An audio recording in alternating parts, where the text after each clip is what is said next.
Hey guys, Anime Fanfics here. This is chapters 27-31 of the Namikaze Prodigy by Soul Reaper Crew. Links to all stories are in the description below, and make sure to like and subscribe to my channel. Chapter 27. Mito Namikaze was not a happy camper. Not one bit. Her family were dining at the Akimichi barbecue for the evening, a suggestion Minato had made since they had all had Ichiraku ramen the day before.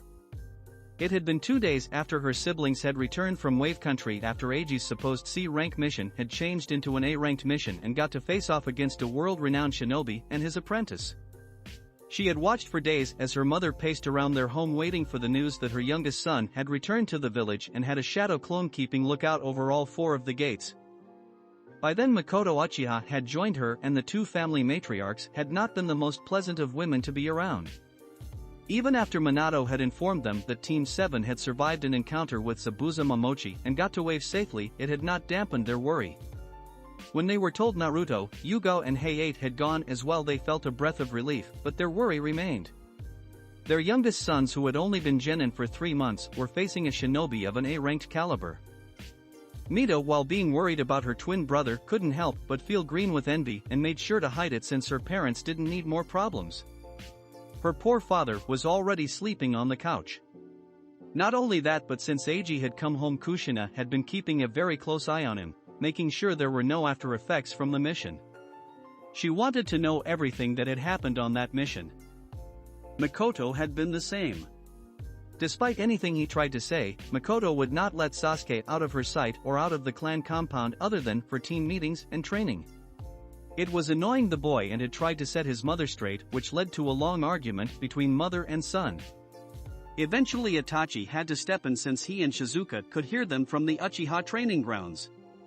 He had calmed Makoto down, who in turn sent Sasuke to his room while placing seals around his room to make sure he didn't try to leave for midnight training sessions. The mother and youngest son were not on the greatest of terms right now, with Sasuke avoiding Makoto. But Mito couldn't help but think how lucky they were to have experienced a mission like they did. Battling powerful shinobi and saving an entire country? It was like something out of a fairy tale. To say she was jealous was putting it very mildly. It's still not fair. Mito cored as she bit into a piece of her barbecue ribs, ripping the meat straight off the bone and not caring about the mess it was making around her mouth. Eiji got to go on one. Why can't I? Minato groaned as he enjoyed his meal, really wanting to put the negative feelings to rest over the Wave mission incident. Kushina had only just let him back into their room the night before. He really didn't want to go back on the couch since it wasn't great for his back. He'd never admitted thought since he didn't want people to start calling him old. Mito, you know why. It was a mistake on my part and Kakashi's. I should have delved deeper into Tazuna-san's request, and I definitely shouldn't have allowed Team 7 to continue with the mission. It was a mistake on my part, and it's a mistake I hope to never make again. Minato informed, getting a stern look from Kushina as well as a nod. A mistake that could have gotten your brother killed, Mito. Kushina reminded as she wiped Mina's face with a napkin, getting an irked look from the 10-year-old. She wasn't 5 anymore. If it wasn't for Naruto being on the delivery mission to Kiri and getting to Wave, then the mission could have taken a very bad turn, one that results in someone's death. But you'll be with us, Kaa-chan, and you're even stronger than Kakashi, Mito reasoned. Which means it's even more unlikely that anything will happen to us. It doesn't matter who goes with you or how strong one person might be. A mission can go wrong at any point in time. This has been a learning curve for both your father and I, though mostly your father. Kushina explained as Minato lowered his head in shame, a depressed air around him. I said I was sorry already. Sorry doesn't change what happened, girly man. The depressed air got worse while Kushina ignored her husband and focused on her eldest daughter. We will take a C-ranked mission in time since I feel the team is built up enough to do so, but any chance of a mission ranked higher is a long way off. I'm not letting you or Eiji go on to anything higher than a C rank until you're both at least a chunin. But that's not fair. Mito tried to reason but was quickly cut off by Kushina. Mito, it's the end of this discussion. You know our feelings about this, and I will not hear any more of it. Mito's face puffed up like a squirrel with too much food in its mouth and turned to her silent older brother who was sitting next to her. Naruto had been listening in for most of the conversation while enjoying his dinner, choosing not to say anything until being spoken to. His father, Kakashi, and younger brother were already in hot water with Kushina, and he had no desire to join them. "Oni-chan, you think I'm ready, right?" Naruto finished on the piece of meat in his mouth before deciding to speak, noticing his mother's eyes had turned to him as well, waiting for him to answer from the corner of her eyes. I want a second helping." "Oh, miss." He got the attention of their waitress and placed another order while ignoring the annoyed looks her sister was giving him. He felt her hands on his arms and began shaking him. "Oni-chan, don't avoid the question." "Yes, Naruto, don't avoid the question." "Why me? I should have taken Yugo up on her offer to train." He thought before turning back to them once his order was done. "Mito, I don't think you're ready, so you should stop asking." "What? Why?" "Because like Ka-chan said, you are not ready for it. You're nowhere near ready for a mission of that caliber yet." "And Eiji was? What about me?" Eiji asked, returning from the bathroom and seeing his twin's red face. "Oh, the wave mission. It's not fair. You're just jealous I got to Rasengan someone and win a battle," Eiji said smugly, further infuriating his twin. Mito went to punch him but was stopped by Naruto's hand while Minato gave her a stern look. He wasn't going to let his children fight when they were out for dinner. Naruto brought her fist back and settled it on the table before he gently turned her head to look at him. Eiji made a mistake. His intentions were good, yes, but he didn't think it all the way through. Naruto told her. He should have thought about the consequences of continuing on with the mission and should have come straight back to the Leaf Village. We're lucky that he wasn't hurt or far worse. You should just be happy that he came home safe and not envious of him. But you were there to save him. Only by chance. If I wasn't there with Hana and Hayate, then who knows what could have happened. If you want to go on a higher class mission so bad, then focus on your training, go on the missions that you're given and be patient. Good things come to those who wait. Naruto told her while his parents both nodded in agreement. Besides, would you want scrub the house from top to bottom like Eiji has had to do in the last few days? Mito shook her head while Eiji shivered. Kushina had not been kind in her punishments. Would you like to get placed on guard duty for a month like Kakashi? Mito shook her head again and finally began getting the message. Do you understand me, Mito? I guess so. Mito muttered before feeling a miss on her forehead from Naruto, letting a small smile appear on her face. Their parents wore smiles of their own at the little action before the family of 6 went back to their meals in a comfortable silence. Naruto's second helping eventually arrived and thanked the waitress, who looked a little red-faced and flustered before scurrying off, an action that was not lost on Kushina. It brought up the small conversation she had with Naruto before he left for Water Country. You know, Naruto, that waitress has been smiling at you the entire time we've been here, Kushina told him as she wiggled her eyebrows. The only response she got from her son was a groan before starting with his next meal, ignoring the laugh from his father and the pout on his mother's face. Next day. Naruto-san, what an honor this is. What can I help you with? Mabuki Haruno asked with a look of surprise evident on her face. The blonde-haired Haruno was not expecting the eldest son of the Yondaime to be knocking on her front door at the 9 a.m. of all things, and was a rare treat for her to be able to talk to a member of Konoha's famous family. The parents of Sakura Haruno were both shinobi like their daughter that were at the rank of Chunin. Both were quite content with the level they had reached, and the lifestyle they got from it was enough to make them happy. Naruto had met the patriarch of the family, Kazashi Haruno, a couple of times in the past while he was on patrol on the outer walls of Konoha, and found the man to be pleasant to talk to. He could see where their daughter had inherited her pink hair from. Naruto bowed to the woman wearing his everyday attire of a simply blue long-sleeve shirt and black pants and sandals. His swords, as always, were sealed on his arms, and his forehead protector was tucked away in his pocket. I'm sorry for disturbing you, Haruno-san, but I was hoping I could speak with Sakura. I have something I would like to speak with her about. Mabuki looked surprised but nodded. Of course. She's still asleep right now, but I'll go wake up. Please excuse me for a moment, Naruto-san. Naruto waited patiently and could hear a commotion coming from the top of the stairs, which sounded like Sakura was too pleased about being woken up. The short argument was stopped when Mabuki mentioned Naruto names before he could hear rushed footsteps and cabinets being opened. A moment later Mabuki walked down with small look of annoyance before regaining her smile as her eyes made contact with Naruto. She'll be down in a few minutes, Naruto-san. Thank you, Haruno-san. I appreciate it. Like she said, 5 minutes later a disheveled-looking Sakura came bounding down the stairs whilst in the middle of putting her ninja sandals on.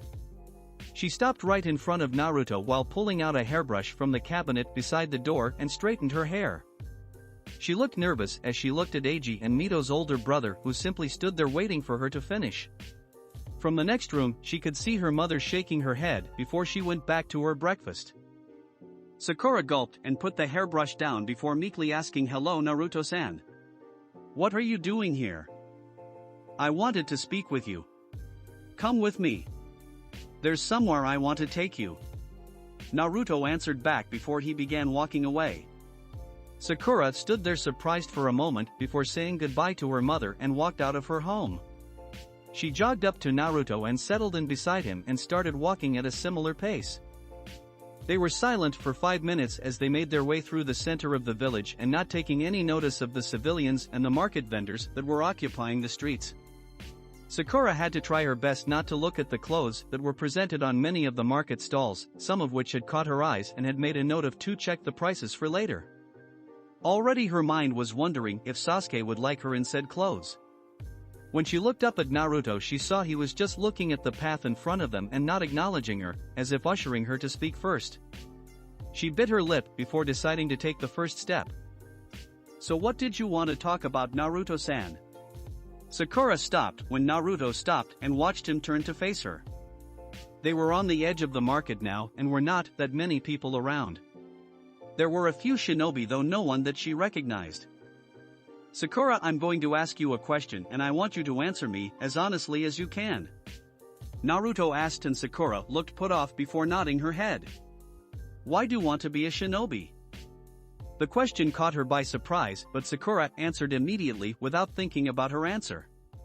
"Because my parents are shinobi and I want Sasuke to like me."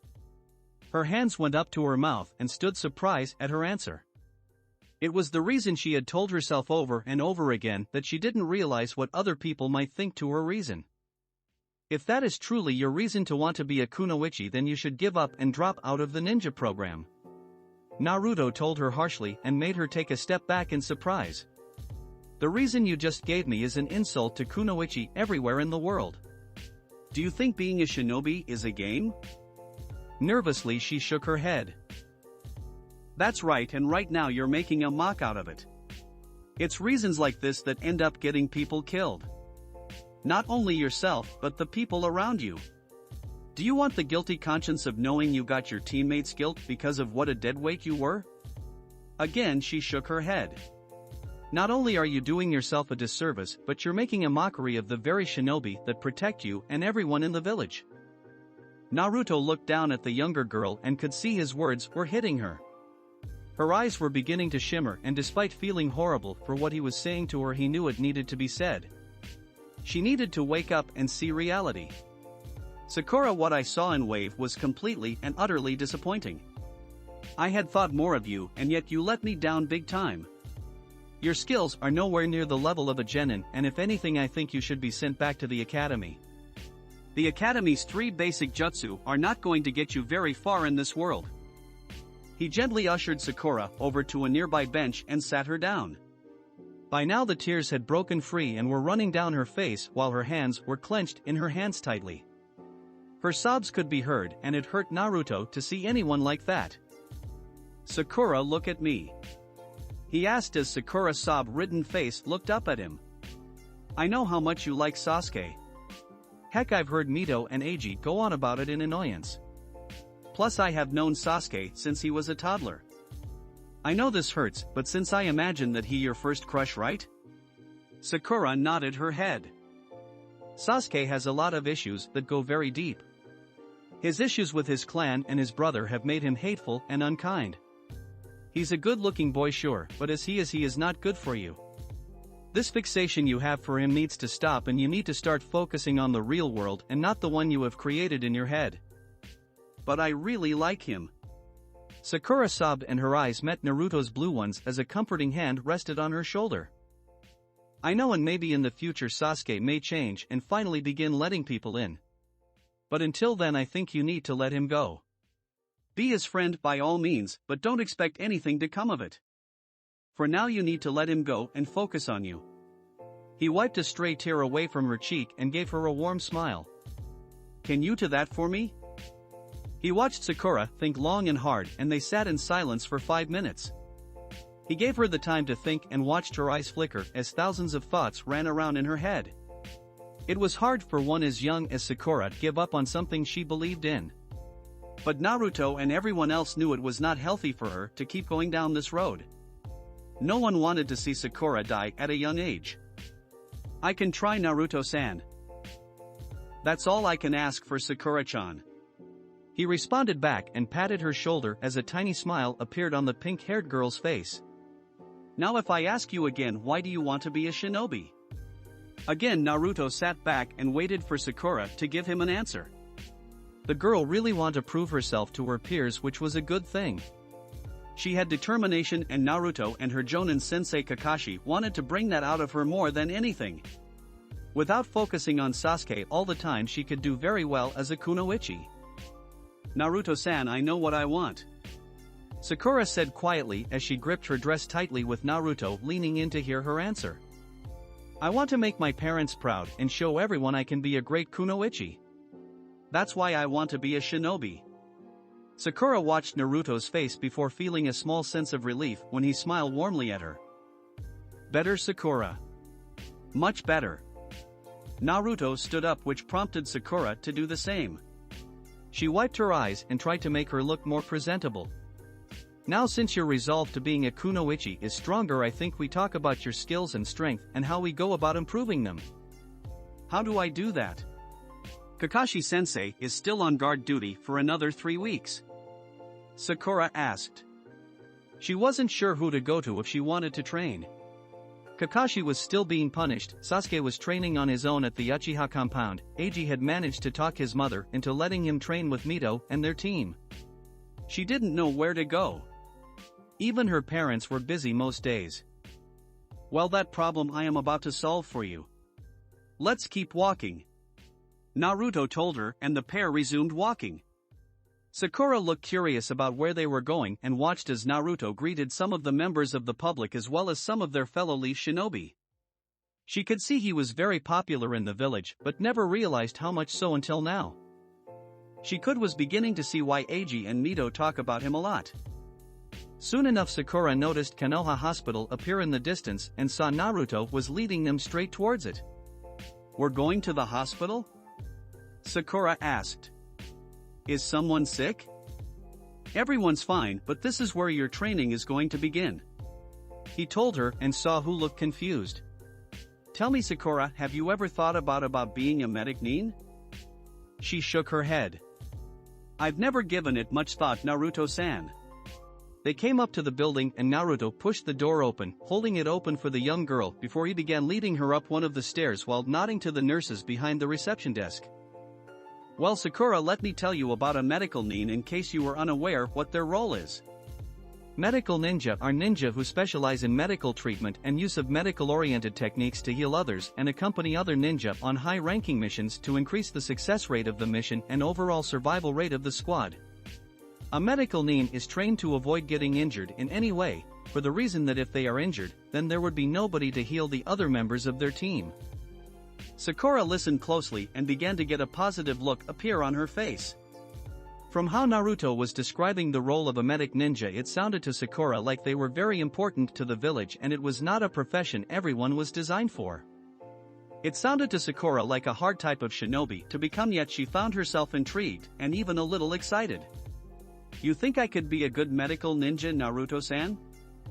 I do, as does Kakashi. I spoke with him about it and he has actually been thinking the same thing lately. Having you as a medical nin would great strengthen the team and would help you individually a great deal. Should Eiji or Sasuke or even Kakashi get injured, it will be up to you to patch them up. Not only will you be learning about medical ninjutsu, but as a medic nin your durability and chakra reserves will need to be increased. So expect a lot of physical exercise and taijutsu training to come along. Sakura simply nodded as they reached the floor Naruto wanted and walked down a long hallway. Nurses and doctors were going about their daily business with some light chatter coming from various patient rooms. Halfway down the hall they stopped at an office and Sakura watched Naruto knock on the door. "Come in." She heard as Naruto pushed the door open. "Hi Nei-chan." Naruto greeted as Shizen stood up from her chair and hugged the blonde, kissing the side of his head and being grateful someone came to distract her from all the paperwork she had to do.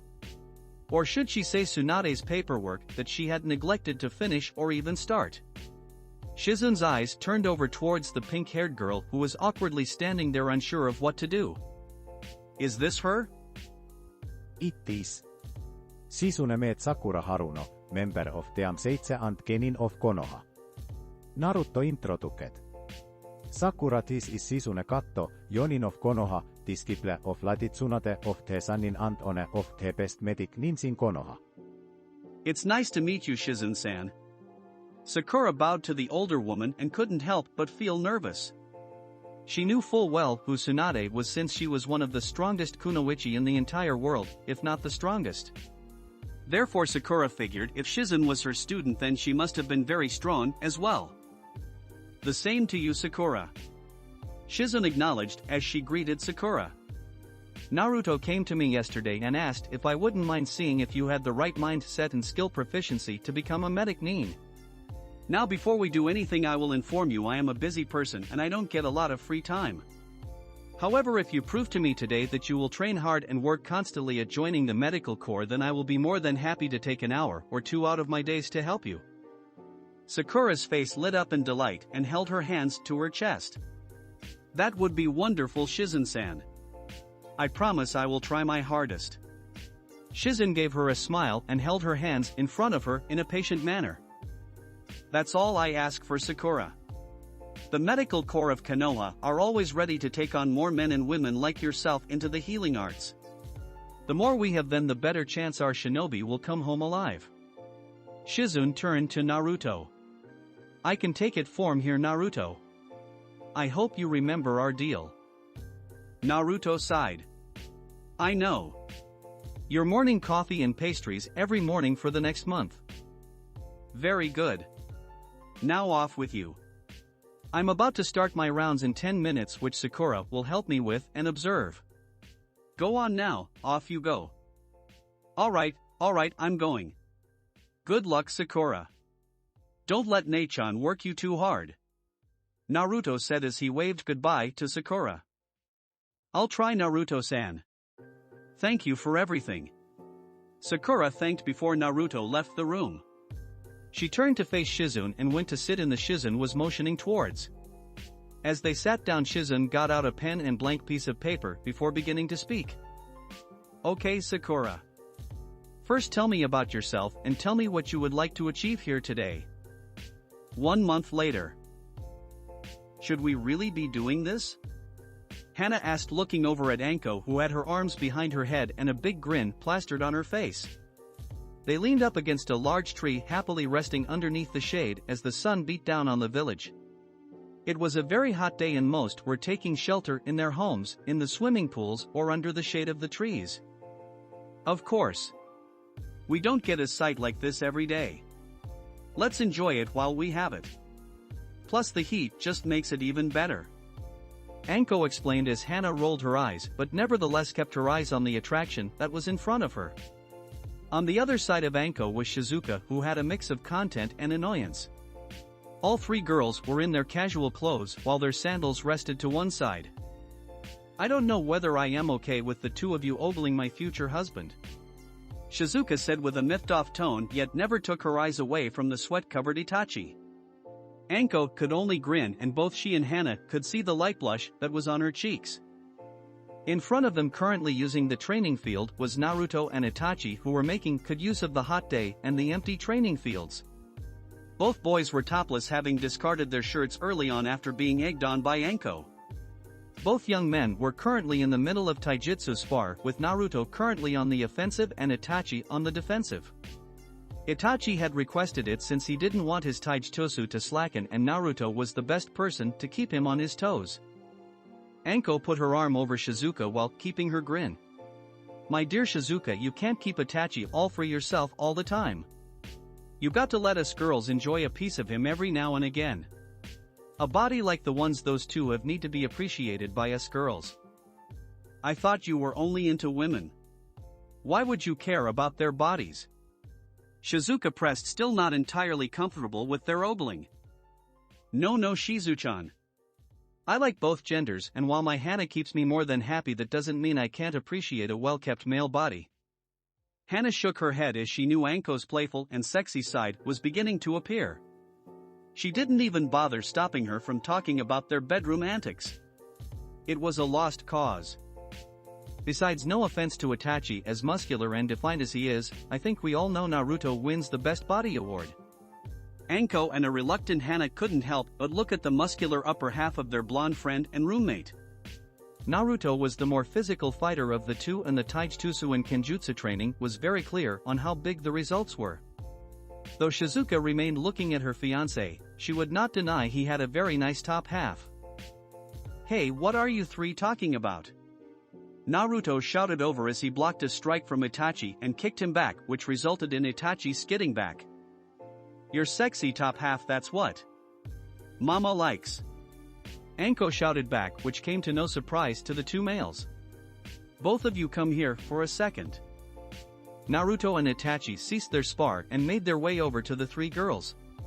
Shizuka put her hand into her back and threw Itachi a bottle of water, which he effortlessly caught, while Hana did the same for Naruto. "What is it, Anko-chan?" Itachi asked as Shizuka slipped her arm around his and looked glad that he didn't try to fight it.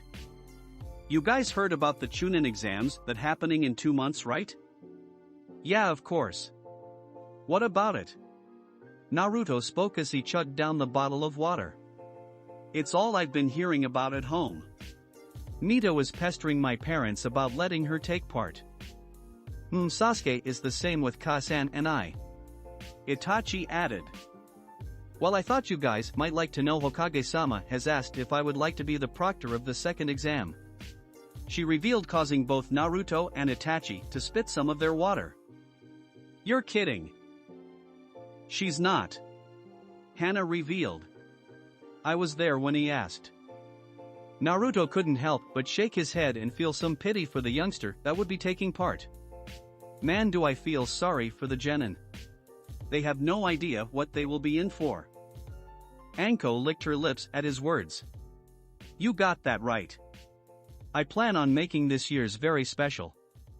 I'll give it my Anko special." "That's just frightening," Itachi muttered before the group heard someone shout, "Oniya-chan." A couple of figures ran out of the woods and appeared in the training field, revealing it to be Mito in her usual shinobi gear, and with Sai and Shikamaru following along behind her at a more gentle pace. "You know they were coming?" Itachi asked and saw Naruto nod. "I felt them coming this way 10 minutes ago," he revealed before motioning them over. "What are you guys doing here? Don't you have D-ranks to do?" "We already finished them.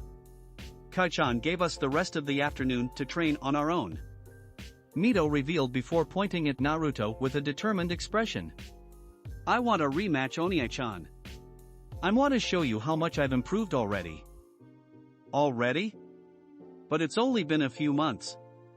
Surely you don't think you're strong enough to beat me yet?" Naruto answered back, trying to look high and might to annoy his sister. He got his wish as her face went red and angrily pointed at him, while Shikamaru shook his head at seeing her get goaded so easily. Sai meanwhile just stood there silent as always. "That's it. You and me right now," Mito shouted, waving her fist towards her older brother. Her other hand rested on the sword that was on her back and was preparing to jump her brother into combat. Naruto wanted to spar with his baby sister if only to turn the battle into a playing session that he knew would annoy her even more. But he already promised Itachi to spar for most of the day. However, he did get a wicked gleam in his eye as a thought came into his mind. Well, you see, Mito-chan, I'm already too busy sparring with Itachi. You know we Uzumakis don't break a promise, right? He said and saw Mito glare at him with her cheeks puffed out. But maybe if you ask nicely, Anko-chan wouldn't mind showing you a thing or two. She's not too busy at the moment. His friends looked like he had just swallowed a crazy pill while Anko was gleaming with delight. Shikamaru had a bad feeling bubble up in his stomach, as did Sai, and it got even worse when Mito was actually considering it. Shikamaru's father had told him a bit about the sadist of the interrogation unit, and he didn't look like he wanted to deal with someone with her kind of reputation.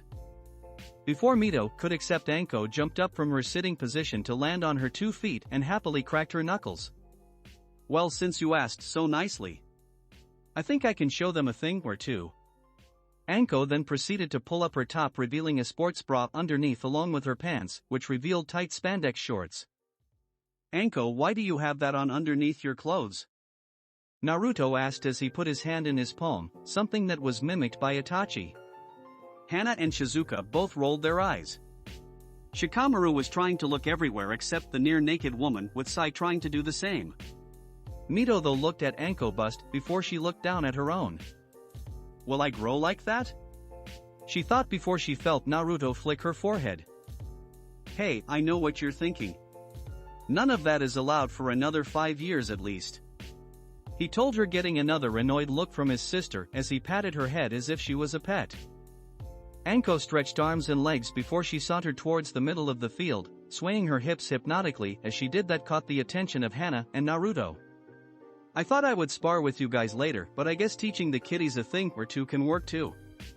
Who knows, maybe Hana-chan would like to join me later in showing them how a real shinobi fights. Anko teased, giving her girlfriend a wink. While the others ignored the comment, Mito rushed towards the middle of the field with her sword already drawn. I'm going to show you how strong I am, Anko-ne-san. Don't take me lightly or I'll cut you for sure. Behind her, Shikamaru and Sai gingerly stepped onto the field with the pineapple-haired boy trying to find a way out of the situation. Everyone heard Anko chuckle as a kunai suddenly appeared in her hand and watched her lick the side of the metal with an elongated tongue. How cute. You'll find I'm the one who will be doing the cutting today, Mito-chan. Anko spoke that made shivers go down Mito's back and her teammates too take one large step back. What have you gotten us into, Mito? Naruto leaned up against the tree with his arms folded, though an uneasy look was clear on his face. Well, at least this will ready her for what's to come. Chapter 28. So how is she doing, Ne-chan? Naruto asked as he leaned over the chair Shizen was sitting on, as said woman was going over a few pieces of paperwork Tsunade had once again claimed she forgot to do.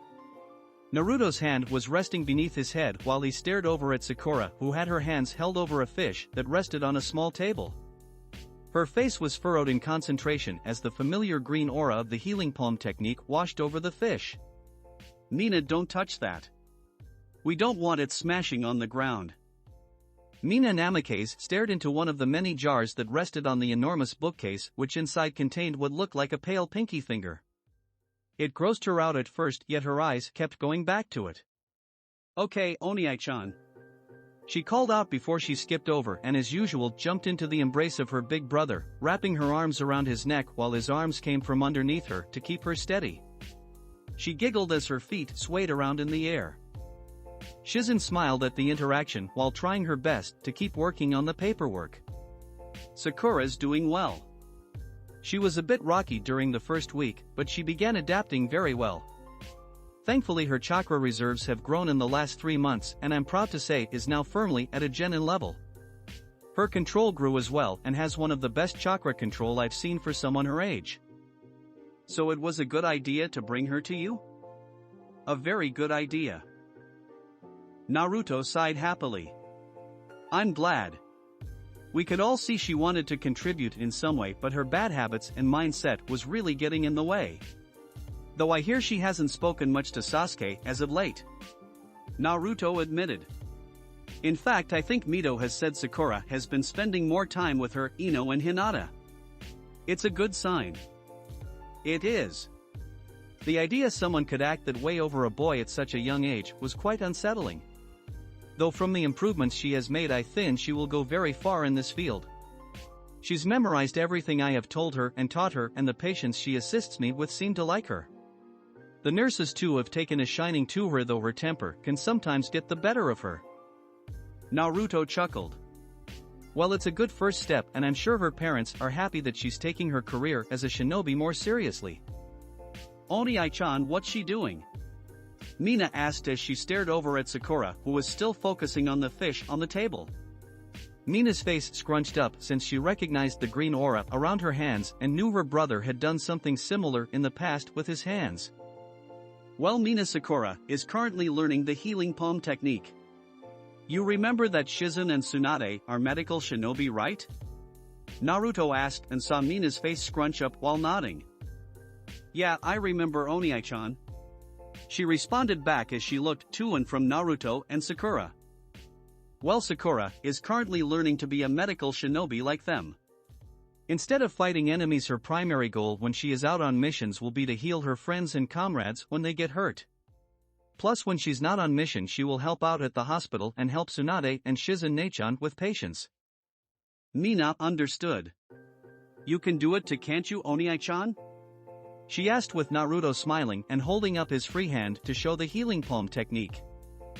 I can, though I'm not a medical shinobi like Nei-chan is. It's just something they taught me just in case I got hurt and there was no one with the skills to heal me. It's very handy to have. He admitted. Why do you ask, Mina-chan? Mina kept looking back and forth between Naruto and Sakura before he saw a timid look appear on her face. Shizun saw it too and put down her papers. What is it, Mina? What's wrong? Naruto asked as took a seat beside Shizun, a frown on his face at the face Mina was pulling. Can I tell you a secret? She asked and saw both nod their heads. Of course, Mina-chan. You can tell me anything. What's on your mind? Naruto asked as Mina shuffled around a bit on his lap. Oni-chan, I don't like fighting. I don't think I want to be a shinobi like you, Eiji, Mito, Kazan and Tusan, she told them. Mina expected both Naruto and Shizun to look surprised or stunned, but instead they both looked at her in gentle understanding and both gave her a comforting smile. She felt Naruto's arms wrapped tighter around her and felt him kiss the side of her head. Is that all? That's nothing to be ashamed of, Mina, Naruto told her. I know a lot of people who are like that. Believe it or not, Mina, I'm like that in a way. Though I may fight from time to time, deep down I hate it. It's why I chose to be a medical shinobi and trained under Lady Tsunade. The idea of primarily looking after other shinobi and healing them helped me find my place in the shinobi system. Shizun explained. In fact, you don't have to fight at all as a medical shinobi if you don't want to. You can choose to be stationed in the hospital and sometimes in the Chunin exams. So I could be a nurse and still use chakra? Shizun nodded. Is that something you could be interested in? Naruto asked her. I think you would make a wonderful medical ninja, Mina. You're very smart and you have very steady hands. Naruto told her. Does Kazan and Tusan know about these feelings? Mina shook her head, which made Naruto chuckle. Do you want me to be with you to tell them later? Again, she nodded her head. Never be ashamed about something of this nature, Mina. You could never make me mad or upset, okay? Okay, Oni-chan. Mina whispered before the two hugged and Naruto gently rocked them side to side. Do you think they'll be mad? No, Mina, not at all. In fact, I bet they will be proud of you for wanting to be a medical shinobi. It's nice to have someone in the family break the mold. Naruto said. In fact, if you learn to be a medical shinobi, then Mito and Eiji can finally have someone to nurse them back to health when they've gone and got themselves hurt. Naruto chucked while Mina giggled. Eiji and Mito were always getting in scraps. Why is this so frustrating? Sakura yelled out as she began waving her fist at the fish before punching it. Bits of fish scales and guts went all over the table and onto the floor, prompting Shizun to sigh and shake her head. That's the third one this week, she muttered before everyone heard the door open and Itachi walk inside. He immediately looked straight towards Naruto and beckoned him over. "Naruto, can I speak with you for a moment?" Itachi asked, surprising Naruto, but he nodded that it was fine. He got up while putting Mina on the seat next to Shizun. "I'm going to go talk with Itachi for a minute, Mina. Shizun Nachan can tell you more about being a medical shinobi. I'll be back soon," he told her and got a nod from Mina before Mina and Shizun began to converse. He left the room following Itachi out before both stopped in the hallway. Itachi looked pretty serious and crossed his arms as his black eyes met with his violet ones. "What's this about Itachi? I've decided Sasuke's attitude has gone on long enough.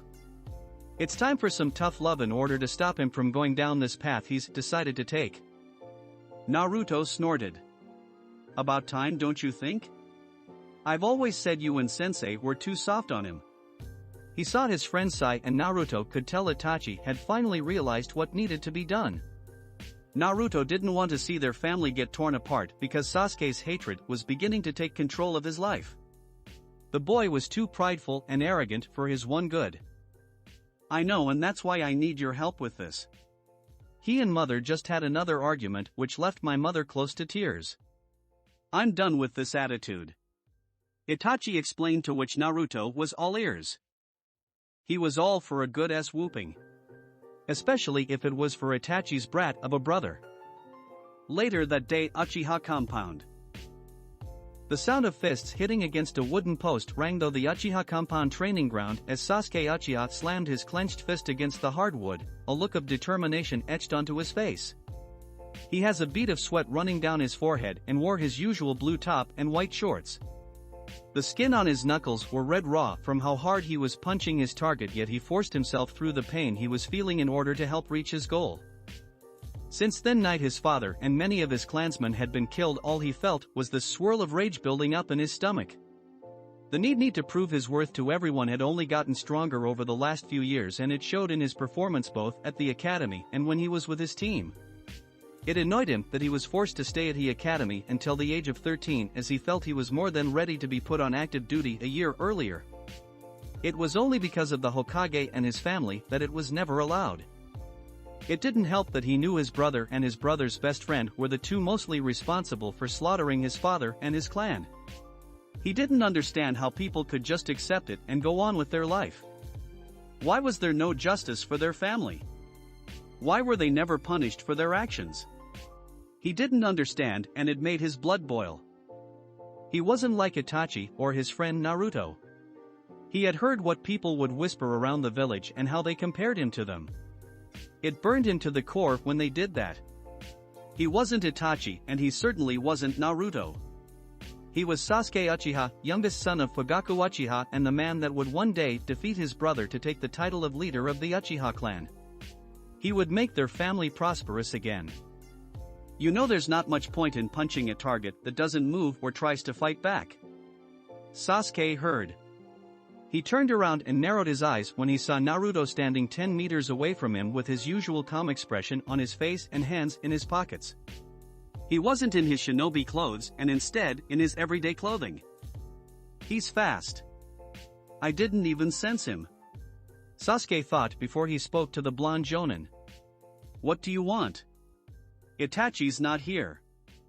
I know, Naruto responded. I'm not here to see Itachi. I'm here to see you. Sasuke held his head high before going to turn around. I'm busy. Go bug someone else. Well, that's a shame. Here, I thought you would like to have a spar with me, Naruto asked and grinned when he saw Sasuke's body stop mid-turn. I was quite impressed with what I saw from you on the bridge back in Wave. You've got your Sharingan now, and I have been hearing from the civilians that you're making quite a little name for yourself recently. It's impressive for someone who has only been a genin for 6 months. Naruto answered, got the reaction he had wanted. He saw a small smirk appear on the Uchiha's face. He looked incredibly smug. I'm an Uchiha. Do you expect anything less? True. Uchihas are quite frightening. Itachi is proof of that, and I know what kind of a monster he is when he's fighting. So how about it? Slowly he saw the gears winding in Sasuke's head. In Sasuke's mind he saw this as the perfect chance to test just how far he had come. Whether he wanted to admit it or not, the man in front of him was very powerful and therefore a great way to see just how far he had come in the last 6 months. He had seen the match against the Sandaime and it had caused a rush of excitement to run through his veins. He wanted that kind of battle with someone one day. In his mind at least Itachi was the only one that could do it for him. Fine, but I won't take it easy on you. An Uchiha doesn't back down from a fight. Everyone knows only an Uchiha can beat another Uchiha. Really? Well, that's funny since I have beaten Itachi a number of times. How do you explain that? Naruto asked and saw an angry look make its way onto Sasuke's face. Obviously, he didn't like that little comment. It was nothing but luck. Sasuke growled out as he took a fighting stance. The classic Uchiha interceptor style that Naruto recognized all too well. Sasuke waited for Naruto to get into his own stance but instead saw him remain in his current posture with his hands still in his pocket. Get in your stance so we can begin. Naruto in return gave him a grin. No need. I'm confident I can hold my own as I am. The words boiled Sasuke's blood at how lightly he was being taken and felt his nails begin to dig into his own palms. He would not be looked down on like this. Fine, suit yourself. Sasuke exclaimed before throwing a barrage on kunai towards his opponent. When all of the kunai were released, he rushed forward.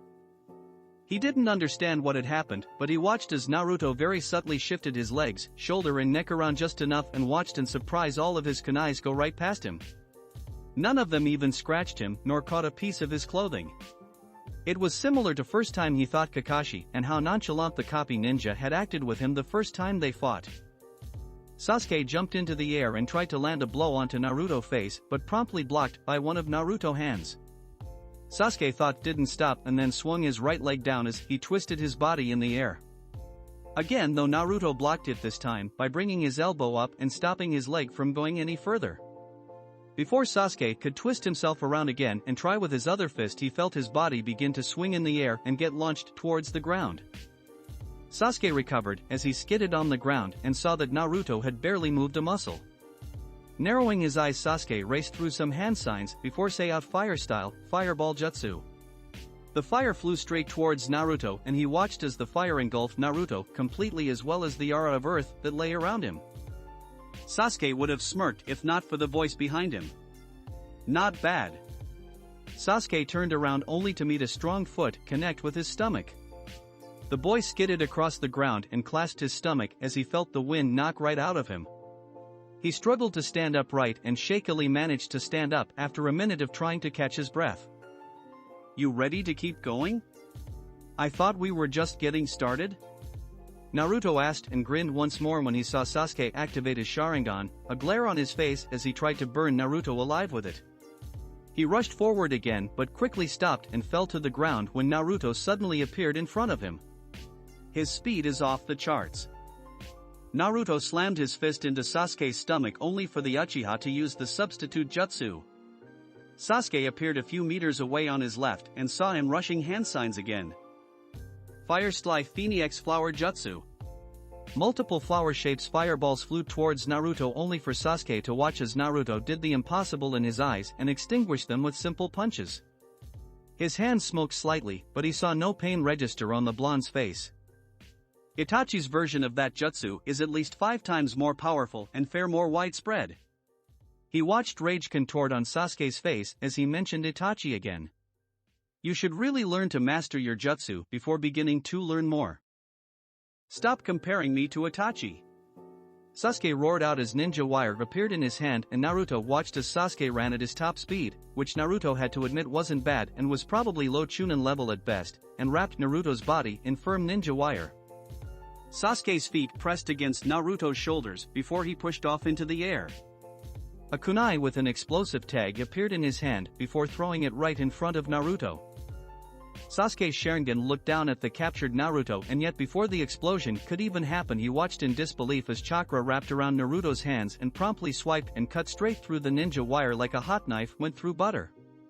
And then, as if he was trying to mock Sasuke, he planted his foot on the exploding tag on the kunai and deactivated it with a quick surge of chakra. "Your speed isn't bad," Naruto admitted as Sasuke landed on the ground.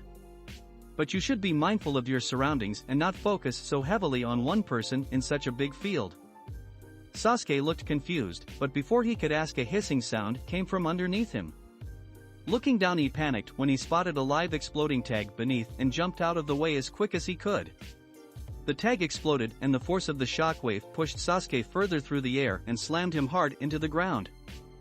Sasuke didn't get a chance to act as Naruto appeared right above him and brought his right foot down on top of him.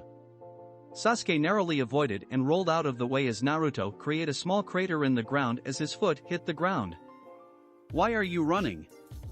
Itachi never runs away from a fight." Sasuke's anger began to spike again as his Sharingan span wildly in his eyes and his whole body shook with anger. "Why isn't he taking me seriously? Does he think he's better than me? You're not better than me. I will not be looked down on by the likes of you." He rushed Naruto and without thinking got a kunai out from his pouch and began swiping madly at his opponent. To Sasuke's extreme annoyance Naruto simply sidestepped every single swipe. That lasted for a good minute as Sasuke let his anger and frustration vent from his body. He couldn't believe how powerful this guy was that none of his attacks were working. Even his Sharingan was completely useless against him. Eventually Naruto was fed up off the lazy fighting from Sasuke and decided to end the fight. He grabbed Sasuke's wrist mid-swipe before with one movement of his hand he broke Sasuke's wrist, a loud snap being heard across the field that dropped Sasuke to the ground. He fell to his knees in pain, but before he could shout at Naruto, the blonde delivered a powerful knee to the face, breaking a nose and dropping Sasuke completely to the ground onto his back. Sasuke held his nose with his good arm before he felt a firm foot get placed on his foot. Naruto stood above him with a look of disgust and annoyance on his face as he shook his head in disappointment. "I honestly expected better from you. Even Ag on his own could give me a better effort than what you gave me. Don't put me in the same class as him. I'm stronger than that idiot. Do you know why I'm hearing beating you into the ground?" Naruto asked. Sasuke would have snorted but feared it would cause his nose to hurt even more than it already did. It was already bent at a funny angle from the knee to the face. "Because you think you better than me?" Sasuke sneered, yet Naruto shook his head. The foot on his chest got heavier as more weight was pressed against his chest.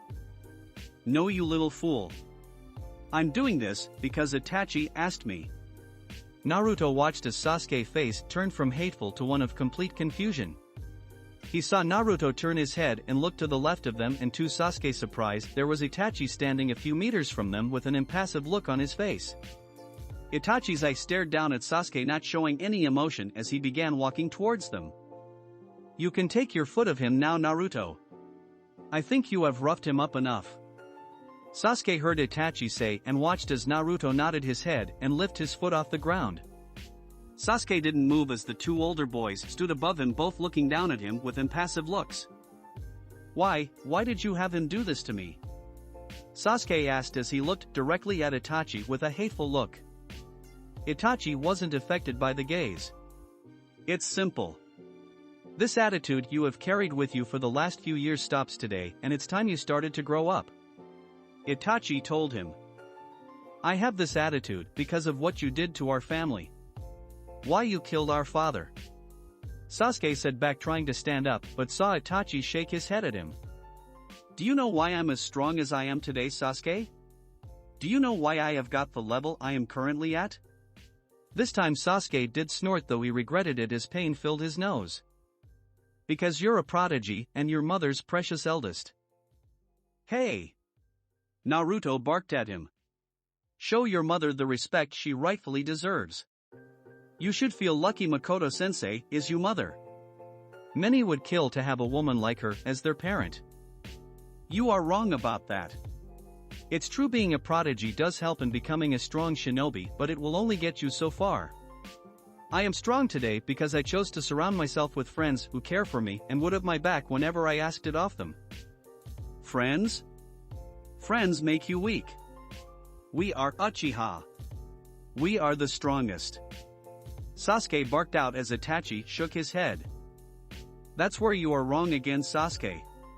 Being alone doesn't make you strong. In fact, being alone will only limit and hinder your progress as a shinobi. If you continue the way you are, I can guarantee you will not reach past a certain level of strength and you will be left behind, while everyone else in your generation only further expands their abilities and remain far ahead of you. Lies. Sasuke barked back, but Itachi wasn't finished. Do you think Eiji and Mito are as strong as they are because they did it all alone? Naruto asked and saw Sasuke have no comment for a response. They had our parents. They had their friends. They had their teachers. True, as of now they're only genin just like you, but in a few years? Who knows? A lot can happen in a couple of years. Do you really want to see my siblings and the friends you chose to abandon for a life of solitude to surpass you every way imaginable? Very slowly, they saw Sasuke shake his head. Itachi went down on one knee as he stared towards his younger brother. I understand why you're angry, Sasuke. You feel betrayed with what happened that night. The way our father died. Sasuke tried to look away, but Itachi's hand grabbed his chin and forced him to look at him. He was so focused on my training and you felt like he didn't pay enough attention to you. That I took him away from you at a time where he was finally beginning to show interest in your development. He was the one who taught you the fireball jutsu, right? Sasuke nodded. A lot happened that night, Sasuke. I see now that perhaps it wasn't a good idea to keep you the truth of why it happened away from you. He saw Sasuke's eyebrows suddenly lift up in surprise, not fully understanding what he meant. I asked Naruto to beat you like this because you needed to see that even though we are Uchiha, that does not make us invincible. Madara Uchiha thought he was invincible and look where it got him. I guess. Sasuke admitted. But what do you mean by the truth? I will tell you all about it and I won't spare any details, Sasuke.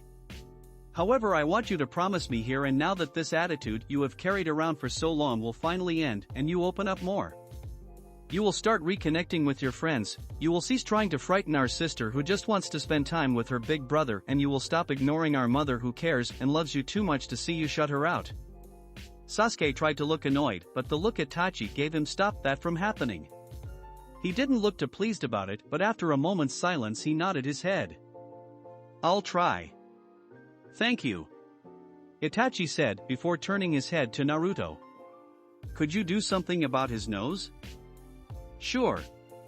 Naruto got down on one knee next to Itachi before grabbing Sasuke's head in his hands and putting his thumbs in front of his nose. This is going to hurt. You ready? Sasuke nodded his head before Naruto pushed his thumbs down on Sasuke's nose and pushed it back into place.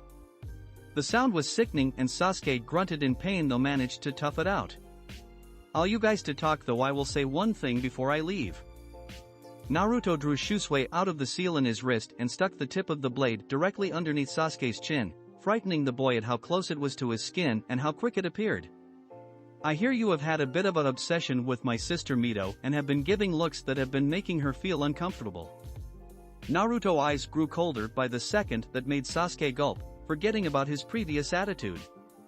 If I find out you tried anything, and I mean anything, without her consent, I will personally get you like a fish and feed you to my tigers. Is that understood? Understood. Sasuke muttered out before Naruto disappeared in a swirl of leaves. Once he was gone, Sasuke tried to glare but stopped when he saw Itachi looking at him. What? I'd take the threat seriously. I've seen him gut people and feed them to his tigers. Be very careful. Sasuke's face paled before he reluctantly nodded. Come with me. I believe I owe you a conversation. Itachi helped Sasuke up before they both disappeared in a swirl of leaves, leaving the training ground empty. Next day. Naruto sat in the packed Jonin hall right beside Hana and Hayate as they all sat on the cushioned ground with every other Jonin of the Leaf Village. Across the room sitting on the ground he could see Kakashi with his usual gravity-defying silver hair and as usual was sat with Asuma, Kurenai, and Guy. They all knew they were all gathered together to discuss the up-and-coming Chunin exams that were only 2 weeks away. Itachi wasn't with them due to being on an Umbu mission and Mikoto was at home since she was still classed as a retired jonin. Kushina was sat off with Tsuma and Izuka at the front of the gathering. They sat patiently before the side door at the front of the room opened up with Minato, Hiruzen, Koharu, Hamura and the jonin commander Shikaku Nara walking into the room and taking the seats at the front of the room. Minato wore his Hokage hat while Hiruzen took the spot next to him. Unsurprisingly Danzo was nowhere to be seen, which was no surprise since the man rarely left his own personal quarters, though he and Itachi Booth knew the man was likely in the hidden root bunker somewhere in the village.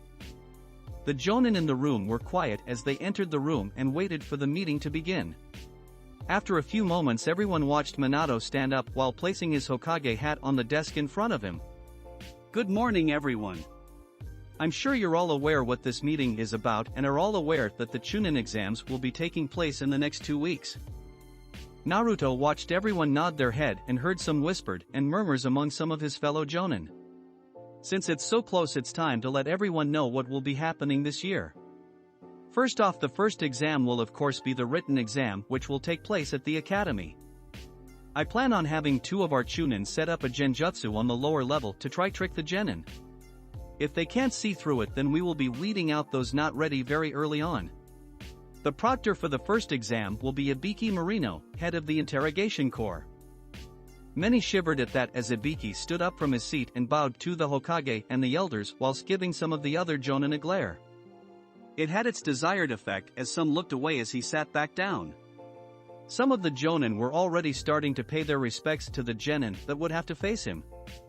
The second exam will be a survival exercise that will take place in the Forest of Death. The genin will have 5 days to collect 2 scrolls, one of which will be given to them after passing the first exam and the second which they will need to retrieve. Once they have both, they will need to go directly to the tower located in the heart of the forest. The proctor for the second exam will be Anko Mitarashi of the interrogation corps. Like Ibiki, Anko stood up and bowed to the Hokage and elders, though wore a very pleased look on her face while waving at everyone else in the room.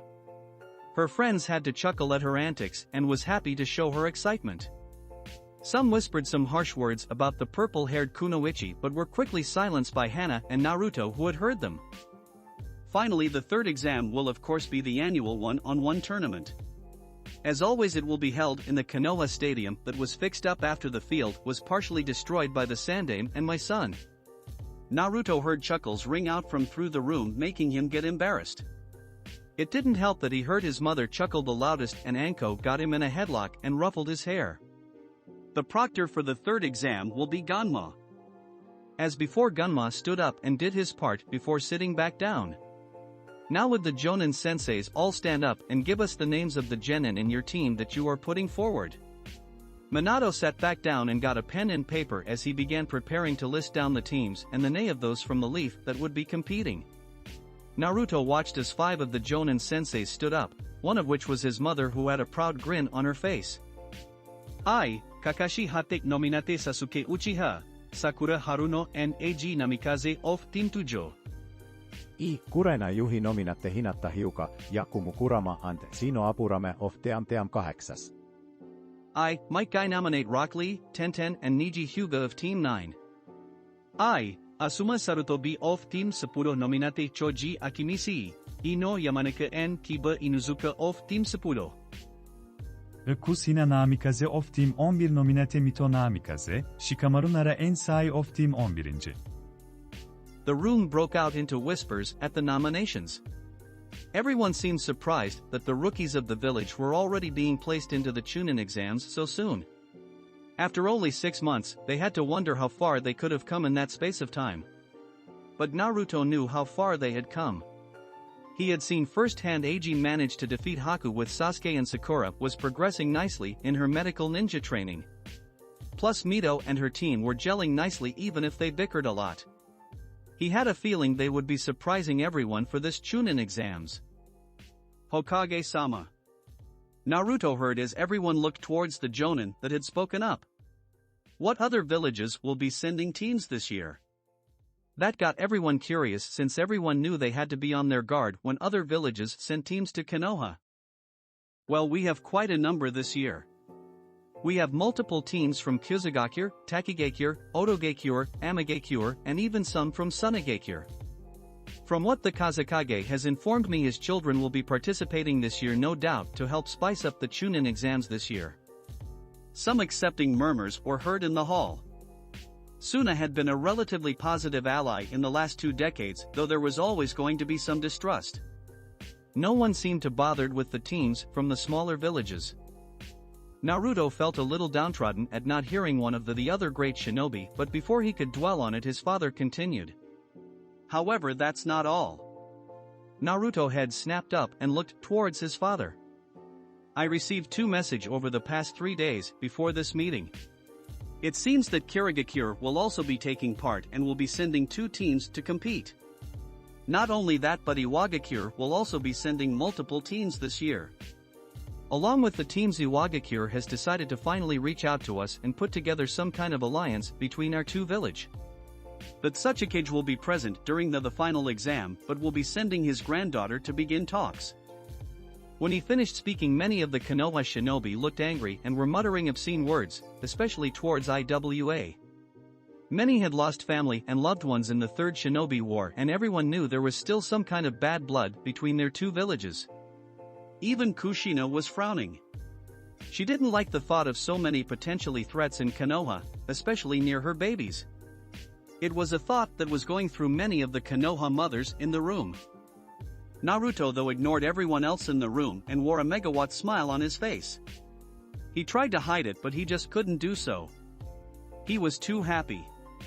Kuratsuchi was coming to Konoha at last and was doing so to begin peace talks and an alliance between their 2 villages. The time for their reveal might have been closer than he realized. No one seemed to notice the smile since most were too busy talking about the exams. Everyone except the always observant Sandaime Hokage. Well, what's got him so happy? Chapter 29. Now look at how cute they all look. Anko smiled as she and Naruto stood in the treetops overlooking a small alleyway in the southern part of the Konoha. They stood together side by side and hid their presence from the genin that were down below. They had been passing by when they noticed Eiji chasing after an irate-looking Sakura who was running full force after Konohamaru Saratobi. The young boy looked scared out of his wits when the pink-haired girl managed to grab his blue scarf and slowly pulled him towards her clenched fist. Somehow the boy managed to get out of her grasp but ended up running into a team of Suna shinobi. The male of the 2 wore all black with a large bandaged object draped over his back. His face was covered in purple paint and wore a cocky smirk on his face as he hoisted Konohamaru up in the air by the hem of his shirt. The girl next to him was the same height, though clearly looked like the more mature of the 2. Blonde hair was tied in 4 ponytails and wore a purple top that went down to her things with fishnets covering part of her shoulders. A red sash was tightly secured around her waist, and on her back was a large fan almost the same size as her. Definitely a wind user in Naruto's mind. They watched as the 2 groups met, with Eiji stepping forward and telling the boy, whose name was revealed to be Kankuro, to let Konohamaru down, otherwise he would be sorry. The threat got a laugh from the blonde girl, whom was revealed to be called Tamari. Naruto and Anko could see Kankuro look intrigued to start a fight with Eiji. As the son of the Kazekage, I'm looking forward to testing how weak the son of the Yondaime Hokage is. So that's the Kazekage's kids? Not bad, I guess. Though neither of them are higher than a high genin level. Anko muttered as they continued to watch the little display in front of them.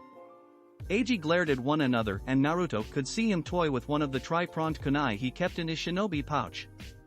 Kankuro dropped Konohamaru, who scrambled up and ran behind Sakura, forgetting about his earlier fear of the girl, as said girl gently moved him behind her as she kept her eyes on the Sunanines.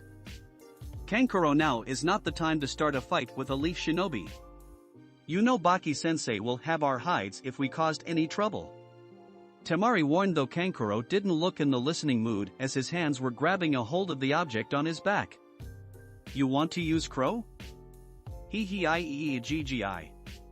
Everyone heard, causing Naruto sigh. He had hoped no trouble broke out, but now that chance had gone up a notch now that his sister was here. Mito landed beside Eiji, jumping around like she had too much sugar for lunch. Old man Tucci said we can have all the ramen we want since the Chunin exams are tomorrow. Come on, she started, but stopped when she saw the Sunanins. Who are the weirdos? The two Sunanin formed tick marks on their foreheads while Kankuro glared at the blonde-haired girl. He looked between the two siblings as he realized who she was. Ha! Even better. My 2 cents said the Hokage had twins, but I didn't know for sure until now. Kankuro took the bandaged object on his back and slammed it on the ground as Mito understood why Eiji looked so confrontational. She frowned and put her hands on her hips, moving her sword that was strapped to her back forward a little so the Sunanin could catch the glint from the handle. Should we step in? Anko asked, but saw Naruto shake his head. Only if things get out of hand. We don't really need any incident between two shinobi of two different villages getting serious. Even if Suna are our allies, these are still the children of their Kage. Vice versa for our village. Naruto explained as he leaned against the side of the tree. When do you think Gourd Boy is going to stop hiding and actually show himself? Anko asked as they looked to the red-haired boy who was watching silently from the top of the trees. His attire screamed Suna Shinobi and wondered how the boy could carry such a heavy-looking gourd with his skinny body. The kid looked like he hadn't slept for years with dark black bags under his eyes. They saw the boy begin shuffling around and leaned forward just a smidge. Now it looks like. Kankuro. Stop being an embarrassment. The red-haired boy said, making everyone in the alleyway jump at his sudden voice and look up in the trees. They saw the red-haired boy glare down at them while Mito and Eiji looked surprised that neither sensed him or noticed he was there. Ga Gara. Kankuro stammered as they all watched Gara jump down from the tree and land next to Kankuro. There was no emotion on his face, only a completely impassive look which chilled the Leaf Genin's spine. Naruto narrowed his eyes on him as he got a feel on his chakra and felt how malicious it felt. Something about the chakra felt familiar, but he couldn't place where. Peculiar. He whispered as he watched this Gara talk down to his teammates while also revealing to the Genin he was also their brother. Baki-sensei is probably waiting for us at the hotel. Gara said and went to leave, but they all watched him stop and now and stare over at the Leaf Genin. You. What is your name? Eiji raised an eyebrow at him but stepped forward, gently pushing his sister hand down when she tried to stop him. My name is Dash. No, not you. Gara spoke, causing Eiji to suddenly go quiet and frown as he saw Gara point towards Mito. You. Who are you? My name? My name is Mito Namikaze, and don't ever forget it. I'm the one that will be winning the Chunin exam this year, just like my Oni-san. Mito said proudly, causing Naruto in the trees to break a smile. Why? Want to know you will be wiping the floor with you. No, I care nothing about that, and I will spill you blood on the ground as easily as all the rest I have encountered. He told her, making the twins and Sakura pale slightly at the declaration. No, mother, what's you dead? She doesn't like what you house. What you contain. She wants you dead. His voice slowly turned into a whisper before he began walking away. I will abide by mother. As he left, Temari and Kankuro followed after him as Kankuro put the bandaged object back onto his back. He shot the Leaf Genin a dirty look before they left. Once they were gone, they all let out a breath of relief, inwardly thankful a fight had not occurred that night. Mother? What a whack job. Sakura said before she turned her attention back on Konohamaru, who had a fearful look on his face when he saw the look she was giving him before bringing down her fist on the top of his head. Ah! How did he know? Mito whispered as her hand went to the seal on her stomach as her eyes followed after the retreating boy. No one's supposed to know. Next to her, Eiji wrapped his arm around his twins as he watched her earlier confidence wane, wanting to comfort before letting his gaze rest on the retreating Sunanin that slowly morphed into a frightful glare. Up in the trees, the playful humor between the two friends were now long gone as they witnessed what just transpired. Naruto. Anko said with her playful act gone and the serious Kunoichi now present. Both their eyes were focused on the Gaara as he left. He knows about her. How? Naruto wasn't sure at first either, but after mentioning how his mother spoke to him and the gourd that on his back, which he had an idea of what was inside, he came to the only logical conclusion he could think of. He wondered if his parents knew about this. Anko, what bijou lies with Suna? The one tail. Anko spoke before warning bells went off in her head. You think dash? Yeah, I think so. That boy is the Jinchuriki of one-tail Shikaku and he's just picked Mito as his target for the Chunin exams. Next day. Good luck to both of you. I know you're both going to do great. Naruto smiled as he double-hugged the twins who were happy to reciprocate the hug. Behind him were Minato and Kushina who had just gave them both their good luck speeches and told them to pay attention to their proctors and to expect the unexpected. Mina was over at the hospital having her weekly lesson with Shizune. Of course we are. We're gonna kick ass and take names. Just you wait, Onie-chan will be at the top in no time. Mito informed him as both she and Eiji crossed their arms and grinned. It was scary when they both copied each other's movements so organically. It must have been one of those weird twin things. Well, still I want you both to look out for each other. Even if you might be opposite teams, I still want you both to look out for each other when you come across one another. No being too rough on each other, you hear? Eiji nodded though Mito punched her left hand into the palm of her right. I'll try, but I can't promise. It caused Naruto to sigh and ruffle their hair though both quickly smacked it away in annoyance. Alright, you two, you better get going. I know you don't want to be late. Minato spoke as he stepped forward. I know you would both do us all proud. Give them hell. Yes, sir. Both chorused before they took off running to meet up with their teams. The three watched them go before they disappeared out of sight. The area was quiet without the voices of the twins. Tusan, did you know the Kazekage's son was a Jinchuriki?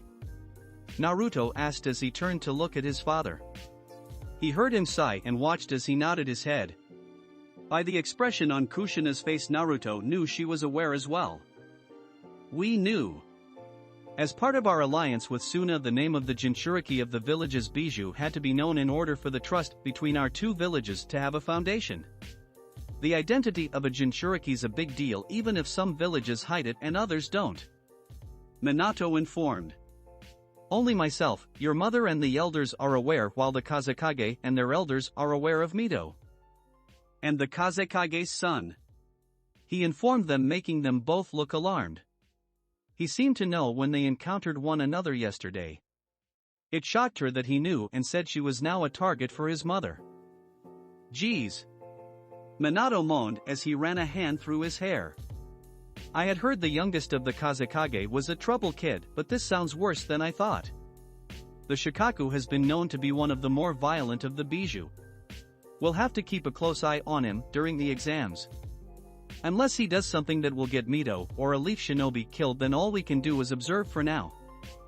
So did everyone turn up in the end? The IWA group and Kiri group? Naruto asked, prodding his father for information. They did. They all arrived yesterday afternoon and evening. Minato told him before Kushina spoke up. Naruto, are you sure you want to be the IWA representative's escort while she's in Konoha? I imagine she might be a little sore still about you beating her during your Chunin exams in Suna? She expressed a not very happy look on her face when she spoke. She had not been very keen on the idea of Naruto volunteering to be the escort for the Tsuchikage's granddaughter while she was in Konoha for the peace talks. This was a routine job when an outsider came to the village, but she didn't like Naruto having to be that person. It was public knowledge what IWA thought about Konoha and Minato. Even if they were here for peace talks, it didn't ease her one bit. Naruto, however, waved off his mother's comments, knowing full well he didn't have anything to worry about their representative. At least he hoped he didn't. Don't worry about it, Kachan. I think I can handle her. His words didn't do much for Kushina, but she accepted it for the time being. However, inwardly she was already making plans on keeping an eye on them herself the first chance she got. No way was she going to let a kunoichi from IWA get the jump on her son and try anything funny. Naruto though didn't notice the determined look on his mother's face and instead made a turn to begin leaving. He's something he needed to look into before he met with his hot-tempered, fiery other half. As he made a few steps away from the house he heard his father's voice call out to him. "Be at my office in 30 minutes, Naruto, to meet with her. Don't be late." Minato told him and got a salute from his son in response. "Got it too, San. I'll see you then." Once Naruto left, Minato stretched his arms before intending to hurry to his office. He would need to be there to meet with the representative before his son made his way over. Deep down he was really hoping for the best and was tired of the animosity between their two villages. If he could finally be the one to bring about a peace between IWA and Konoha, then he would do whatever necessary. Before he could though, he felt the arms of his wife wrap around his stomach and saw the sly look on her face when he turned to look at her. "Kushina? We have the house all to ourselves for a short while. Let's make good use of it," she whispered into his ear. Before Minato could respond, he felt his wife grab the hem of his pants and begin leading him into the house, slamming the door shut before the sound of clothes being removed and playful laughter began appearing. "With rookie Genin. Come on guys, keep up," Mito told her twin as she ran towards the room where the exam was supposed to begin. Behind her, Eiji and Team 7 along with Team 11 walked at a much slower pace than the excited blonde girl who had a certain spring to her step, excitement over the day they were about to have. She felt she was ready to take the next step in her shinobi career and was eagerly awaiting for the chance to elevate to the Chunin level. She knew Naruto was able to do so in only a year and at such a young age, and she wanted to try and top that. "I'm coming, Mito, please slow down. We have 5 minutes before the exam is said to start," Eiji told her, walking side by side Shikamaru and Sakura. Behind them walked Side with his even-present smile on his face and Sasuke a few paces behind him. Everyone had noticed there was something a little different with their Uchiha friend and teammate when they all greeted one another this morning. He seemed a lot less tense and the air around him felt far more calm than the usual stern and hazy one he had carried for so long. Though he barely said anything since they grouped up, he did at least keep any negative opinions to himself and didn't try to belittle any of his team members or the other team. They weren't sure what had changed, but whatever it was, it had made the dark-haired boy less of a pain in their minds. He even helped them figure out the room on the floor beneath them was not the room for the Chunin exams, but instead a room with a genjutsu placed over it to trick Genin into being late for the exams. The revelation surprised them, but Sakura voiced that they shouldn't be surprised that they were being tested even before the exam started. It was just another way to weed out the weak and those not ready for the next step in their shinobi careers. "Someone's sure excited," Shikamaru voiced before sighing. Just looking at Mito be so excited made him exhausted. "I can already tell this is going to be a drag. I should have just stayed in bed." Next to him, Eiji looked at him with a raised eyebrow. "If you think that, then why are you taking part?" Eiji got an insane look back from the Nara. "You're kidding, right? I don't want to have my mother, your mother, and my teammate constantly hounding me if I said no thanks.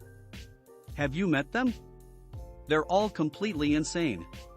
Eiji turned his head and saw his sister barely keeping her excitement with a gleam in her eye that resembled their mother when something was getting her blood pumping. Thinking about, he really couldn't blame Shikamaru. He was used to Mito and her overly excited tendencies. Shikamaru was her natural opposite. "Yeah, I can understand that," Eiji admitted before turning his head around and now looking towards Sakura. "Are you okay, Sakura? You've been kinda quiet," said pink-haired girl was off in her own little world as thoughts ran through her mind all about the Chunin exams. It wasn't until Eiji asked a second time that she realized he was trying to get her attention. Turning to look at him, she chucked nervously as scratched her forehead with her index finger in embarrassment. "I'm okay, Eiji. I'm just thinking about the exams." "Nervous?" "A little," she admitted. "Do you really think we are ready for this? We really haven't been genin for all that long." She sounded nervous and Eiji picked up on it quickly, putting his arms behind his head as they walked towards the exam room. I am honestly not sure, but I don't think Kakashi-sensei or my parents would let us compete if they didn't think we were ready. We already know how dangerous mission can be.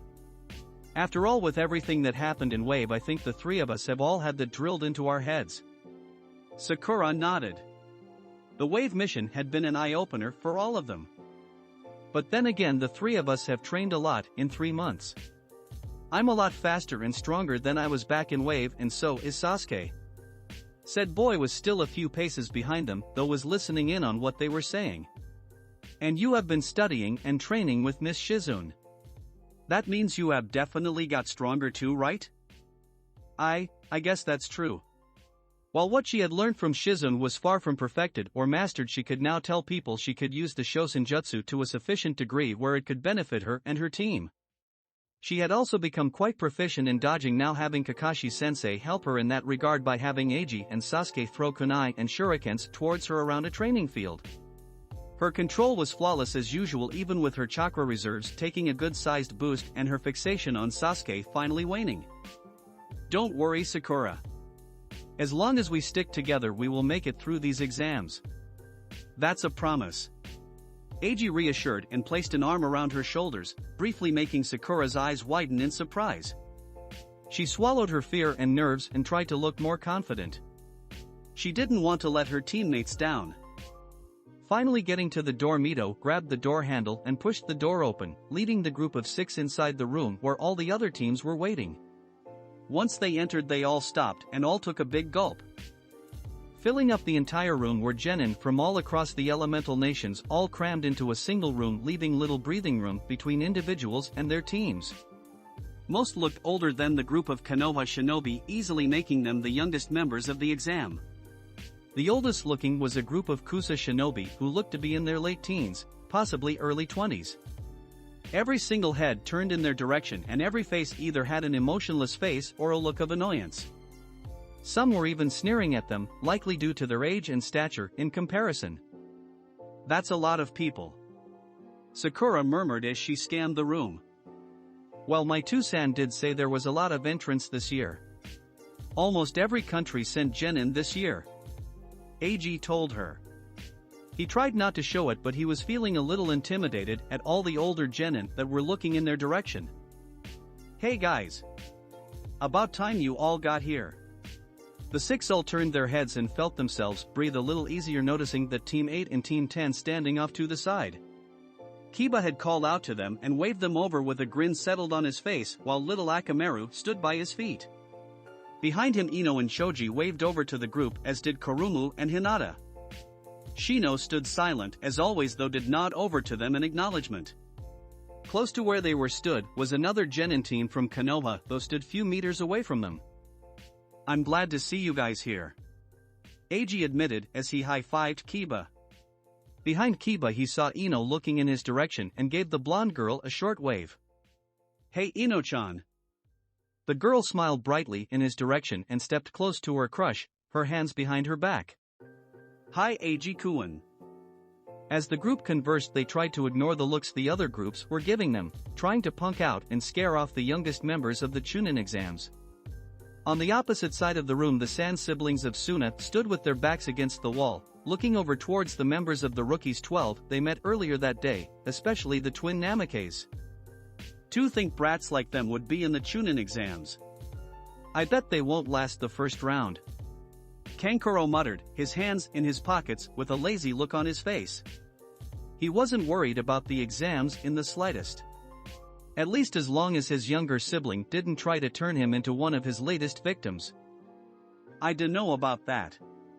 2 of them are the children of the Hokage and his famed Uzumaki wife. And I hear the rest of them are children from noticeable clans. They could be more than just a thorn in our side." Tamari wondered aloud whilst responding to her younger brother. "What do you think, Gaara?" The red-haired boy didn't answer his sister and instead kept his gaze firmly in the blonde twins he met earlier in the day. Especially towards the Mito, with whom he felt a great deal of power emanating from. You will prove my existence." "Outside. That's one packed room. I think there's even more genin in there than when we were in the Chunin exams." Naruto wondered aloud as he stared into the room from the building across the street. He stood beside Itachi, who was ever stoic and calm. Anko was elsewhere and already preparing to make a big entrance to the genin that managed to pass the first exam. You think they would come up with something different for the first examen instead of the same written test. Itachi shrugged. It's a useful first test. Help to weed out the ones who are not ready to take the next step and become a chunin. Itachi scanned the large group of genin and gazed at them for a few seconds before stopping on the trio of Sand siblings. That the one? Yeah, that's him.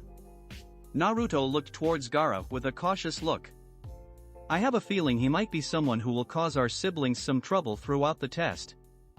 He doesn't strike me as someone who will allow fear or caution to hinder him. I think he's already decided to lock onto Mito from their earlier meeting. It didn't sit well with Naruto that another Jinchuriki and taking an interest in his sister, but there wasn't much he could do about it for the time being. My sensory skills might not be as pinpoint as yours, but I can tell he has an enormous amount of chakra, which is likely due to the bijou he carries. I hope Sasuke does nothing to antagonize him. Well, you said Sasuke seems to be changing himself for the better since being told the truth about that night. Perhaps if he is as good as he thinks he is, then he can tell Gaara is not someone he wants to try to push and shove, so to speak. Despite the slow change in the youngest son of the Uchiha, the boy could still be a bit of a snob when it came to his own abilities and still made sure he was better than everyone else. Though his teamwork skills according to Kakashi was improving and he and Eiji had not bickered or fought nearly as much as they used to. The fact that Sakura didn't bother him anymore also seemed to lighten Sasuke's mood. The boy was still a miserable git in most people's opinions, but at least to his family he had come out of the shell he had created around him. Makoto was simply glad to have her son back. Here comes Hibiki. Naruto said as he sensed Hibiki walking through the building with his calm and rather dark chakra signature and neared the exam room. Behind him were a large group of chunin who would all help to officiate the test and follow the instructions Hibiki gave them. Guess we should get going. Agreed. I need to be back at Umbu HQ. If I leave now I should still make it on time. As much as the raven-haired Uchiha wanted to stay and continue to watch over Sasuke as he prepared for the first exam, he had duties elsewhere. You still planning on watching over exam 2 at the forest? Naruto saw his longtime friend nod before he watched Itachi disappear in a flock of crows, a mode of transportation he had gotten used to the Uchiha using since his returns to the village. Guess I should get going too. I got a IWA shinobi to see. He quickly turned away and soon headed over towards the Hokage building. 5 minutes later, a casual Naruto walked through the door to his father's office and met with a sight that he honestly was not all that surprised to see. His father behind his desk with his fingers laced together, while to his left Hiruzen stood looking outside of the window and looking out over the village. The reason for their serious persona Naruto knew was due to the young woman that sat in the seat directly opposite of Minato. He did his absolute best not to let a smile break on his face while in front of his father and grandfather figure. Kuratsuchi sat with her left leg thrown over her right leg while her arms were crossed. Her eyes were currently closed and looked to be in deep thought. She wore her usual IWA shinobi attire and looked near enough the same as she did when they had met up in Wave Country. Close to where she was sat was a large man much taller and wider in weight was stood to her side, slightly behind her, likely acting as her bodyguard. The silence in the Hokage office was almost at its peak the moment Naruto walked through the doors. Negotiations had been slow so far, not much progress was made, though it was to be expected at the start of what was going to be a series of meetings over the course of the Chunin exams. IWA were known to be quite hard-headed and stubborn when they wanted to be, along with being quite nitpicky. Though he had never met that Tsuchikage, he had an idea what he was like from Kuratsuchi. I hope I'm on time. He spoke as he walked towards the office desk, watching as his Hiruzen turned his head to give him a smile while Minato stood up and began to speak. You're just in time. It's been some years since you last met, but I'm sure you remember that Tsuchikage's granddaughter Kuratsuchi. Said girl slowly opened up her eyes and looked up towards Naruto, giving the younger blonde a glance at the pink eyes that he loved so much. He could see the corners of her lips fighting off the urge to smile similar to himself, though her eyes did have a look of playfulness to them, something he could recognize from their time spent with one another. As she stood up, her bodyguard stood up straighter and ensuring that he was close to his Kage's granddaughter. Kuratsuchi turned her head and looked up at Naruto while keeping her arms crossed against her chest. The Hokage and his predecessor watched as Kurasuchi appeared to be sizing Naruto up in their minds, completely unaware what she was doing was simply an act. They tensed for a brief moment when her index finger poked Naruto in the chest a couple of times before finally speak. "You look far more flaky than you did back in Suna." If they weren't here on official business, then both Minato and Hiruzen would have fallen flat on their faces at the remark. They were honestly expecting her to say something a bit more rude or even offensive to Naruto and not something so minor or even playful in a sense. When they looked at Naruto, he didn't seem offended by it and instead chuckled and tucked his hands into his pockets. "Well, it's nice to see you too. You look like you got stronger since we last met." Kuratsuchi let a grin grace her and hold her head high. "I had hoped that defeat I handed you hadn't left too much of a mark on you." He inwardly laughed at the annoyed look that appeared on her face. "What can I say? Defeat only pushes someone to become stronger. Gives us a purpose." Her eyes narrowed. "My grandfather and father upped my training in the last few years. You'll find I'm in a very different league too back then." "I have no doubt." Kuratsuchi tapped the floor with her foot. "And I have no doubt you have been training too. After all, you managed to get into the bingo book as an S-rank shinobi. How very impressive." "Well, you should know. Your grandfather was the one that put me in there." To emphasize this, he took the bingo book that usually sat on his father's desk and flipped it open to the page he was on. He then turned it towards Kuratsuchi and made her look at the contents. "I feel flattered IWA would hold me in such high esteem." "It's no problem at all. IWA knows when to look out for any potential threats." Her earlier grin turned into a smirk which only made him smirk back at her. Despite the facade, the two had no problems challenging one another in such way. After all, when they met they were trying to beat the snot out of one another. Their auras when together always held a sense that one another were trying to one-up the other. Even if it was something so trivial.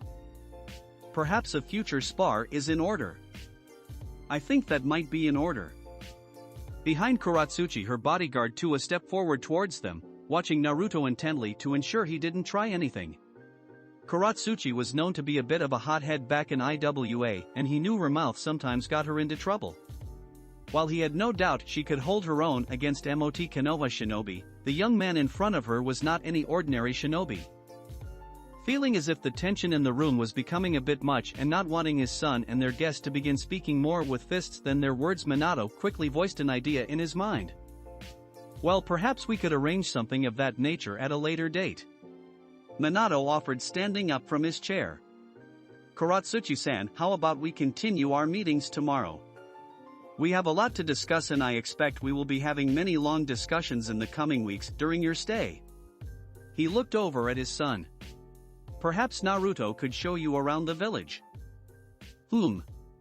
I suppose we can do that. I'll be here for some time, so I may as well get to know the village, especially if our two villages are going to be civil towards one another from now. I guess I can get a good look at what makes the village of tree huggers so special." Kuratsuchi looked back up at Naruto with an expecting look. "Well, what do you say?" A grin laced Naruto's face as he gave her a short bow. "This way, milady." Chapter 30. "So, is the village to your liking, Kunoichi-chan?" Naruto asked as he wove in and out of the crowd as he led Kuratsuchi and her bodyguard through the Konoha marketplace. The market was booming with local and foreign traders and markets, mostly thanks to the Chunin exams being brought to Konoha this year. Every time a Chunin exam came to any of the shinobi villages, so did the businesses and travelers who understand the amount of attention the exams bring across the land and how many people get brought in. Though the tournament would not be starting for another month, many had already arrived in the village and set up shop. From fabrics to fruits, the entire marketplace shined with color and rich smells, leaving Naruto less than surprised at how big of attraction it had become. With so many people coming into the village, it was only natural security got increased, even with many of their ranks either on missions or having some part in the Chunin exams. Though no one could see them, he could sense the stationed umbu all in their hidden locations. The civilians were none the wiser that they were being watched. Kuratsuchi meanwhile watched as the people went about their day, and it was exactly how Naruto had always described to her in their times together, or the letters they exchanged via summons. It was bright with plenty of warmth that simply radiated from the people that lived in it. The style of the houses, along with the bright colors of the acres of trees that were both inside the village and surrounding the village, felt like she was looking at some kind of living painting. As a shinobi of IWA, Konoha had always been described to them in a certain way and what they should expect from it should they ever see. However, after finally being able to say she stood on leaf soil, she could honestly say the place wasn't so bad. Sure, to her, IWA was always going to be her favorite place in the world, which had a charm to it that only someone who lived there could truly understand. She could see Konoha coming in second place. Though she would never admit it to the blonde idiot she was in love with, otherwise she would never hear the end of it. I suppose the village is quite nice. It's no IWA, but then again IWA is unique in itself. Konoha isn't so bad. She saw him turn his head briefly and saw his lips quirk up into a grin before quickly turning back around. I guess that's the best I can receive, so I'll take it. What about you, Shinobi-san? What do you think of my humble home? The gruff-looking IWA shinobi only gave a loud grunt and didn't bother looking towards him. In fact, he had kept his eyes in front of him and not straying from the path Kuratsuchi was on. Not really interested in what man's opinion was, he spoke again to Kuratsuchi. Is there anywhere you would like to visit? Perhaps the hot springs? Konoha is known to have some of the best in the land. Anywhere will be fine. Wherever you decide will be adequate. Besides, I wouldn't want people peeking on me while I go in the springs. I hear Konoha has a bad habit of people peeping on women here. She smirked and a playful glint was evident in her eyes. I wouldn't want the wrong person getting a sneak peek. No, but I can bet there's someone you wouldn't mind teasing with that very idea. He thought before he went to answering her. Of course. Perhaps the top of the Hokage mountain would be a good choice to visit next. The view of the village from the top is second to none. Then please lead the way. Then again, by how slow you walk, we likely won't get to the top until it's dark. He did his best to ignore her little jab, but still ended up rolling his eyes at the comment. Unbeknownst to Kuratsuchi and her bodyguard, the two were, in fact, being watched from a short distance away by the unlikeliest person who was keeping to the shadows of the village, making sure to stay out of Naruto's line of sight and not getting picked up by his sensory abilities. It was only luck that Naruto was currently only using his sensory abilities those close and around himself and Kuratsuchi. Peeping up from behind a wooden crate belonging to one of the many market traders, the violet eyes of Mina Namikaze glinted as she stared off towards her brother and the two he was escorting around the village. She had caught sight of them as she was passing the Hokage building after leaving a friend's house. She had thought about going to visit her father, but instead spotted Naruto and his guests. She didn't care much for who the man was that was paying little attention to Naruto, but instead was focusing on the black-haired girl that seemed to be walking a little too close to her beloved Nichan for her liking. She couldn't hear what they were saying, yet she didn't want to get too close with the chance of being spotted. So she hung back and kept an eye on them both. Naruto, however, despite not showing it, was fully aware of Mina tailing them from a distance away. He didn't need his sensory abilities to tell someone was falling. That, and there were only two people with that shade of red hair in Konoha, and they were too short to be his mother. That left only his youngest sister. I almost feel bad for spotting her straight away. Then again, I know Mina better than most. Both his sisters could get a little jealous when his attention wasn't on them, and no doubt him being seen with a girl neither recognized likely would not have been initially well received. At least, she is quieter than Mito. She'd be shouting it to the entire village. What are you looking for? He heard as he turned his head to look back towards Kuratsuchi and saw her leaning in close. His eyes immediately went over towards the bodyguard, but quickly saw he was distracted by a few young women that were grouped around one of the many market stalls. Seeing a brief moment to not have to act around Kuratsuchi, he quickly jumped into the conversation. Turn behind you and look straight down the road we walked. He watched her turn her head and saw her eyes beginning to scan the road. Now look towards the stall we passed a half a minute ago with the bright purple fabrics decorating the top. What about dash Kuratsuchi started before quickly stopping when she watched a small head pop out to the side of the stall. The red hair couldn't be missed now that it had been seen. Is that who I think it is? Yep, that's Mina. She's been tailing us since we left the Hokage building. I noticed her when we left but didn't want to say anything. Despite her usual tough girl appearance, even Kuratsuchi couldn't help but let her softer side appear at what Naruto just said. She was also glad she could finally put a face to the little girl that Naruto had told her so much about. The red hair really did make her stand out against the crowd, and she was surprised she didn't notice her sooner. Nah, how sweet. Little Nachan trying to protect her big Onii-san. She lifted her hand and very swiftly pinched his cheek before retracting it back to her side. I bet you're like a giant marshmallow when it comes to her, aren't you? She grinned when he didn't answer and knew she had hit the nail right on the head.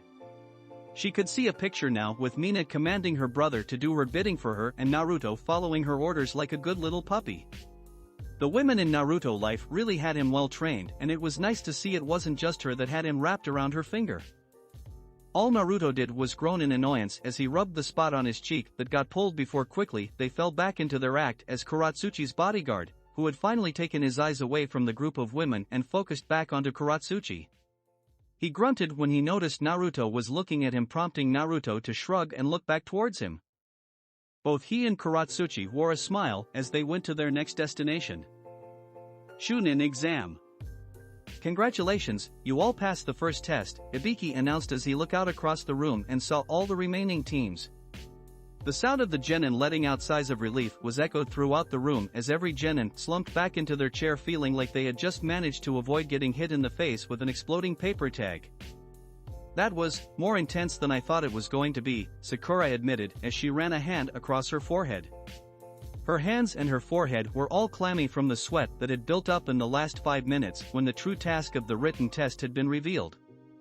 Never in her life had a written test been built up with so much tension and worry before, which made the written exam for the genin test look like a cakewalk. She wondered what those that chose not to take the 10th question must have been feeling or would be feeling once they found out that the true test was to take the question. Whether they were willing to push forward despite the odds being stacked against them. There was more than one occasion during the last 5 minutes where Sakura had wanted to lift her hand in the air and not to take the question. Yet something inside of her was stopping her. She didn't want to fail her team nor let those that believed in her down. She had seen both Eiji and Sasuke when the announcement had been made, and it amazed her at how calm they both were able to keep themselves. Some like Ino, Kiba and Temari had voiced their displeasure but still stuck to taking the question.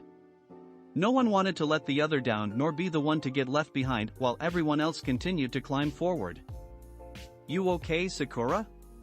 She heard Eiji ask from 2 rows behind her and turned her head to look at him. His hands were behind his head and his breathing was hard, telling her he was more worried than she realized. She smiled and gave him a small thumbs up. I'm okay. Mentally exhausted, but I'm okay. That was more intense than I thought. Couldn't be missed now that it had been seen. Is that who I think it is? I know what you mean. I'm glad we managed to stick through it, though. Eiji then looked over towards Sasuke, who had turned his gaze in that direction at the same time. The 2 boys' eyes met for a brief moment before both just gave the other a quick nod. Across the room the team that was left quickly grouped together to celebrate their passing of the first exam, however brief they could.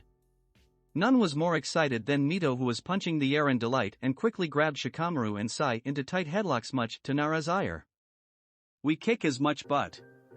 She voiced as a megawatt grin was on her face that lit up the entire room. She was on her way to the top and there not going to be anyone who would stop her. Moments later the window to the side of the room smashed and everyone watched as a figure came through the window, rolled across the ground and stopped just in front of Ibiki, who looked more annoyed than he had been during the entire hour.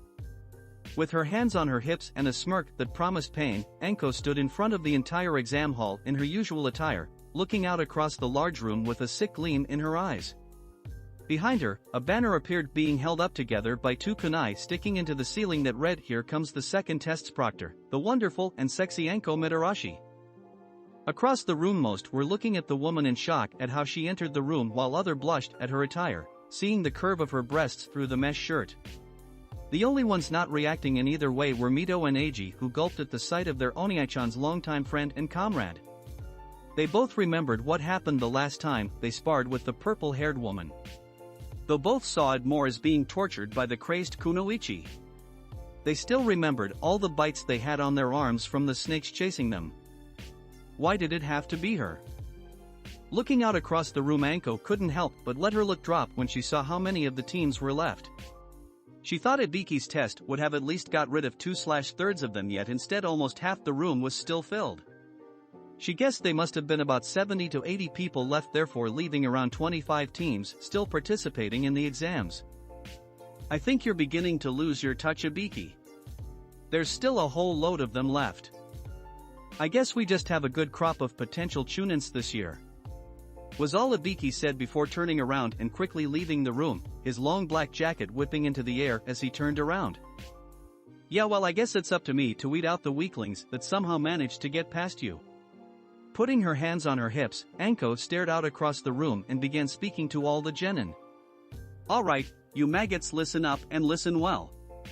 I don't know how you all managed to get past Ibiki's test, but if I had to, I'd say it was nothing but luck. You will all find very quickly that your luck has just run out. A genin from Kusa called out, "What's that supposed to mean?" It means what I have planned for all you in the second test will make this test look like a cakewalk in comparison. I'm not having any pencil pushers think they're ready to become a chunin. Now, just so we're clear, my name is Anko Mitarashi, Jonin of Konoha, and all-around badass. From this point on, what I say goes. If I tell you to jump off a bridge, then you jump off a bridge. We clear? There was an audible mumble throughout the room that quickly bugged Anko. I said, are we clear? Yes, Mitarashi san. Grinning, Anko scanned the room and quickly zeroed in on two very familiar blondes and one duck-haired emo. Well, looky here. Naru and Tachi's baby siblings are still with us. She swept across the and quickly planted her in the seat next to Mito, who gulped at how close she was sitting next to her. Nah, are you scared of me? I don't bite, at least not that much. Mustering up the courage, Mito stood up from her seat and pointed her finger in Anko's face. You don't scare me, Anko Nachan. I'm gonna be a chunin whether you're the proctor or not. Just you wait and see. The people around the room thought Mito was either very brave or very stupid. I don't scare you, huh? Anko asked before smirking. Eiji could only shudder as he wondered what kind of untold horror his sister had just unleashed upon herself.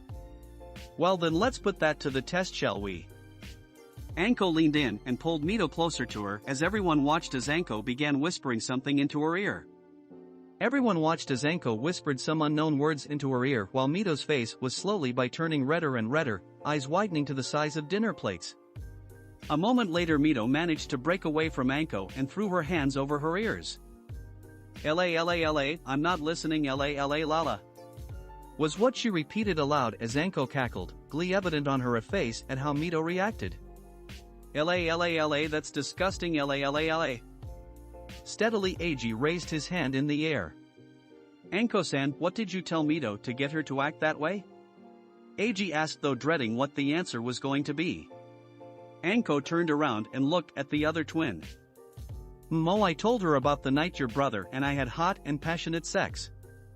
Immediately Eiji went ghost white and followed his sister's actions, throwing his hands to ears and yelling out anything to stop Anko's voice from getting through. All the others genin made gagging noises except for Sakura, who secretly began imagining the two together and hid her blush.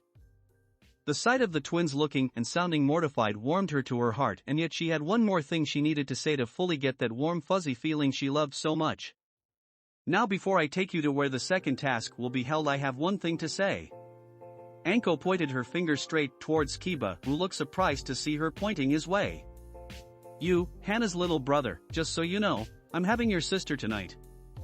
Laughing as Kiba followed suit to the Namikaze twins, Anko headed towards the window where she crouched onto the window and prepared to jump towards the building just opposite them. I want every single one of you to be at Training Ground 44 in 30 minutes. Anyone not there will be eliminated from the Chunin exams and will find a snake in their bed tomorrow morning. Letting the warning hang there, Anko left the room, leaving behind the scared-looking Genin and 3 members of the Konoha rookies wishing they could forget what she had told them. Hokage Monument. So what do you think? Nice view, huh? Naruto said as he stood at the top of the Hokage Monument with Kuratsuchi and her bodyguard looking over the entire village. Beside him, Kuratsuchi stood looking over the village for the first time and allowed a smile to grace her face. It was very beautiful the way the sun hit the tops of the trees that surrounded the village and enhanced the warmth of the gravel and stone around them. Naruto didn't sense Mina in the nearby area and instead could sense her heading back home where their mother was likely preparing dinner. No doubt she would fill in Kushina of what she had seen today. Who knows, maybe Kaachan planned to have her tail me. Now that was a thought. Yes. It's very nice. It wasn't a lie and didn't need to act a certain way with her bodyguard hanging back. He too was staring out at the village and while would not admit it found the view to be rewarding and mentally saved a picture for future thoughts. Do you come up here often? Naruto nodded. I do, though I normally sit on the stone faces of Kaige. Usually on top of the Sandame's head. I come up here a few times a week to watch the sunset. That must be a great view. It is. Perhaps sometime during your stay you could see it. It's not a sight one could forget very easily. No, I imagine it's not. She breathed calmly and wished her bodyguard was not with her right now. Despite not being overly affectionate in public, she did feel the urge to lean into the young man that stood beside her, to feel his warmth against the sun that bore down on them. We have a place similar to this that allows us to look over the village. I could compare the site in the same way to this one. Really? Yeah.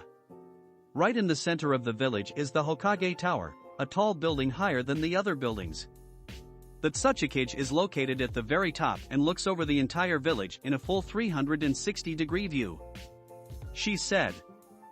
I would go there a lot when I was younger or when I spent the day with my grandfather. You could follow the entire trail of the sun from dawn to dusk. That sounds nice. If these meetings go well, then perhaps I could get to see it one day too.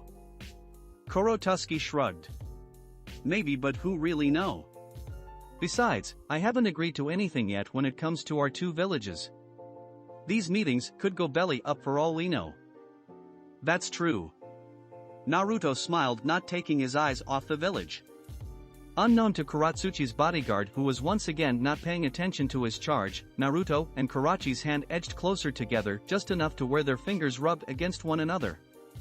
The entire time they were up on the Kage monument, they kept touched and held the other's hand for as long as possible without raising any suspicion. Training Ground 44. This is Training Ground 44? I've never been here before. Eiji muttered as he looked through the chain fence that spread all the way across the front of the Forest of Death. He stood at the front of his team while Sasuke and Sakura hung back yet stared straight back at the forest. Just at first glance, all the genin knew this was no ordinary forest, while Eiji, Mito, and some of the other clan children had heard about the famed forest that few shinobi in Konoha would dare to enter. They had heard many stories about those that went in and never came out. That creatures far larger and dangerous than any other animals lived and spawned here. Kaachan would never let us come anywhere close to this place. She said we could easily get hurt here. Even worse if we went too far in. Mito added as she stood beside Shikamaru, who this time had a thoughtful look on his face as they looked at the dark and dangerous forest. Alright, all you kiddies, listen up. Here are the rules for the second task. If you ignore or don't listen to what I'm about to tell you, then it could mean certain death. Anko told them, jumping up onto a wooden crate and looking down on all the genin. For this task, each team will be given one of 2 scrolls, the Heaven Scroll and the Earth Scroll. Digging into the pockets of her trenchcoat, Anko pulled out 1 blue scroll and 1 white scroll. Then each team will enter through one of the gates along the fence of Training Ground 44, where you will then enter the forest. Gasps could be heard and shocked looks appeared on the faces of the genin, but Anko continued. You will spend 5 days in the Forest of Death, where you must survive and gain the opposite scroll that you have been given. meaning if you have a heaven scroll then you need to acquire an earth scroll. Once you have obtained both you must make your way straight to the tower located in the center of the forest. What do we do for food? Choji asked, looking horrified at the prospect of no food for 5 days. Then you find some. Once you're in that forest it's all up to you and your team. Scavenger, hunt, whatever it takes. Sounds intriguing. I look forward to it. A feminine voice spoke, making Anko look over towards the Kusa shinobi. It came from the tall girl that stood in front of her 2 teammates. There was a gleam to her eye that made Anko believe she was looking forward to the idea of being in the forest of death. She didn't look like anything unique and wore a standard Kusa nin attire. Yet looking at her it made Anko feel a bubble of anxiety appear in the bottom of her stomach. Nothing major, but it made Anko look twice at the girl before looking back towards the rest of the genin. Something about her feels off. Now line up with your teams and get your scrolls. Once you receive them, head straight towards your designated gate. Come on guys, let's get started. We do this we will be one step closer to being Chunin. Mito declared before racing towards the Chunin tent where the scrolls were being handed out. Everyone else follows slowly after her, none looking in any rush to go into the forest where they could potentially die. 30 minutes passed by quickly as the teams all stood at their chosen gates. Eiji, Sasuke, and Sakura all stood beside one another and readied themselves as they waited for the gates to open. Team 7 found themselves waiting in front of Gate 6 while further down the line Mito, Shikamaru, and Sai waited outside of Gate 13. All the other teams did exactly the same and waited for their respective gate to open. Team 7 and Team 11 both got a hold of a heaven scroll, though were not allowed to tell anyone outside of their teams. I can do this. I won't fall behind. Mito and Eiji both thought. Both hoped both their teams had the same scroll as each other, as neither one wanted to have to fight one another. Soon enough the buzzer went off and all team immediately shot into the forest, leaving only small dust trails behind them. Anko watched all the teams vanish from sight as other Chunins and special Jonins went to fulfill their duties now that the second exam had fully started. She, however, intended to stay for the duration of the 5 days due to being the proctor. However, the feeling from earlier hadn't gone away and she felt something clawing away in the back of her mind. It didn't sit well with her and decided she needed to act. Itachi. A moment later Itachi appeared next to her in his umbu gear and face covered by the crow mask. She knew her longtime friend was in the area and had been assigned to look over the exam in secret. She was going to need him for this. The Kusa Kunoichi that spoke out during the explanation. Something isn't right about her. Keep an eye on her. Got it. He disappeared as quick as he appeared, leaving Anko looking out through the forest as the sound of genin battling for the scrolls could already be heard not just a few minutes from entering. Golden Leaf Hotel. As the day came to an end, Kuratsuchi hummed to herself as she began drawing a bath for herself in her hotel suite. The rest of the afternoon had gone fairly well and kept up her act with Naruto for the duration of their time together. No expected a thing, or, at least, she hoped no one could see through the charade. Though she enjoyed her time with the blonde knucklehead that somehow won over her heart, it still felt incomplete being unable to act normally around one another. Touring the village was nice, but she just wished she could have done it as herself and not behind a mask. The Hokage had the sense to make her stay in the village as lavish as possible and to ensure she was comfortable. That reason alone showed that Konoha was serious with wanting to begin building bridges with IWA. The Yellow Flash, though infamous and greatly hated for his part in the many lost shinobis her village faces during the Third War, had thus far been generous towards her. Her bodyguard Jairu was passed out asleep in the next room, out like a light the moment his head hit the pillow. In all honesty, she wasn't sure why her grandfather had assigned him as her bodyguard during her stay in the Leaf, but she had no say in the matter. While she would have preferred her old teammate Akatsuchi, since she could reprimand and keep him in the dark far easier due to being rather clumsy and somewhat dim, she made do and ensured Jairu saw and heard nothing of her time with Naruto. Kuratsuchi. She heard, making a smile flicker on her face as she turned around. The window could be heard latching shut again before she felt the warmth of Naruto's arms wrap around her. She fell back against the embrace before turning and wrapping her arms around his neck while his snake around her waist. They leaned in and pressed their lips together while slowly leaning against the wall. They stayed that way for a few minutes as they relished in being able to properly touch and embrace one another after being so close to each other the entire day. It was driving them both nuts and planned on enjoying hat time they had this evening. No one saw you come in? No one. I made sure to slip in while the Yambu that have been keeping an eye on you since you got to your room switch over. We have about 5 minutes. 5 minutes was hardly enough and Kuratsuchi showed her displeasure by sighing unhappily. She leaned forward and pressed her forehead against his shoulder. I know it's not easy, but these talks between Konoha and IWA could be the bridge we need to finally go public with our relationship. I know. It's just hard. She felt his head lower and sit on top of her own while they stayed together in a tight hug. I'm tired of all the secrecy. I just want us to be a normal couple and be able to go out in the street and do things couples usually do. We will. Once these Chunin exams are all over with and the talks begin to go more positively, then we can reveal it to everyone. Naruto cupped her face between his hands. No one wants to reveal our relationship to everyone more than I do, but I know if we do it too soon then it could have a harmful effect on how these talks go. I know we have talked about this before, but we need to think about the well-being of the village before we make this announcement. Her hands came up and rested on top of his. Yeah, I guess that is true. Our villages will likely feel the effect of this relationship. The son of the Hokage dating that such a kid's granddaughter. Sounds like something out of our village's nightmares. Naruto laughed, which prompted her to laugh as well. Despite their talk, it did humor them at wondering how their families would take it. Some would undoubtedly take it better than others. I guess it would be a big deal, huh? Yeah, the biggest. Both laughed as they held one another as they enjoyed the thoughts. A moment later Naruto peeked through the door to the bathroom and saw the bath still running. You running a bath? A sly grin appeared on Kuratsuchi's face as she played with the hem of the white bathrobe, pressing herself against his chest. I might have been. Why? An equal-looking smirk appeared on Naruto's face as he enjoyed her current action. Well, I have noticed I am beginning to smell a bit. Maybe due to all that touring I've been doing today. I think a bath might be in order.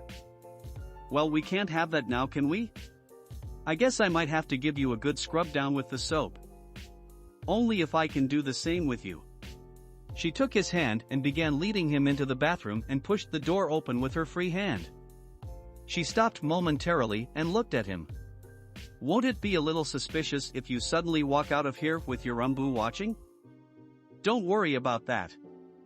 I know how to snake my way around them and I can sense everything around the hotel. We will be fine.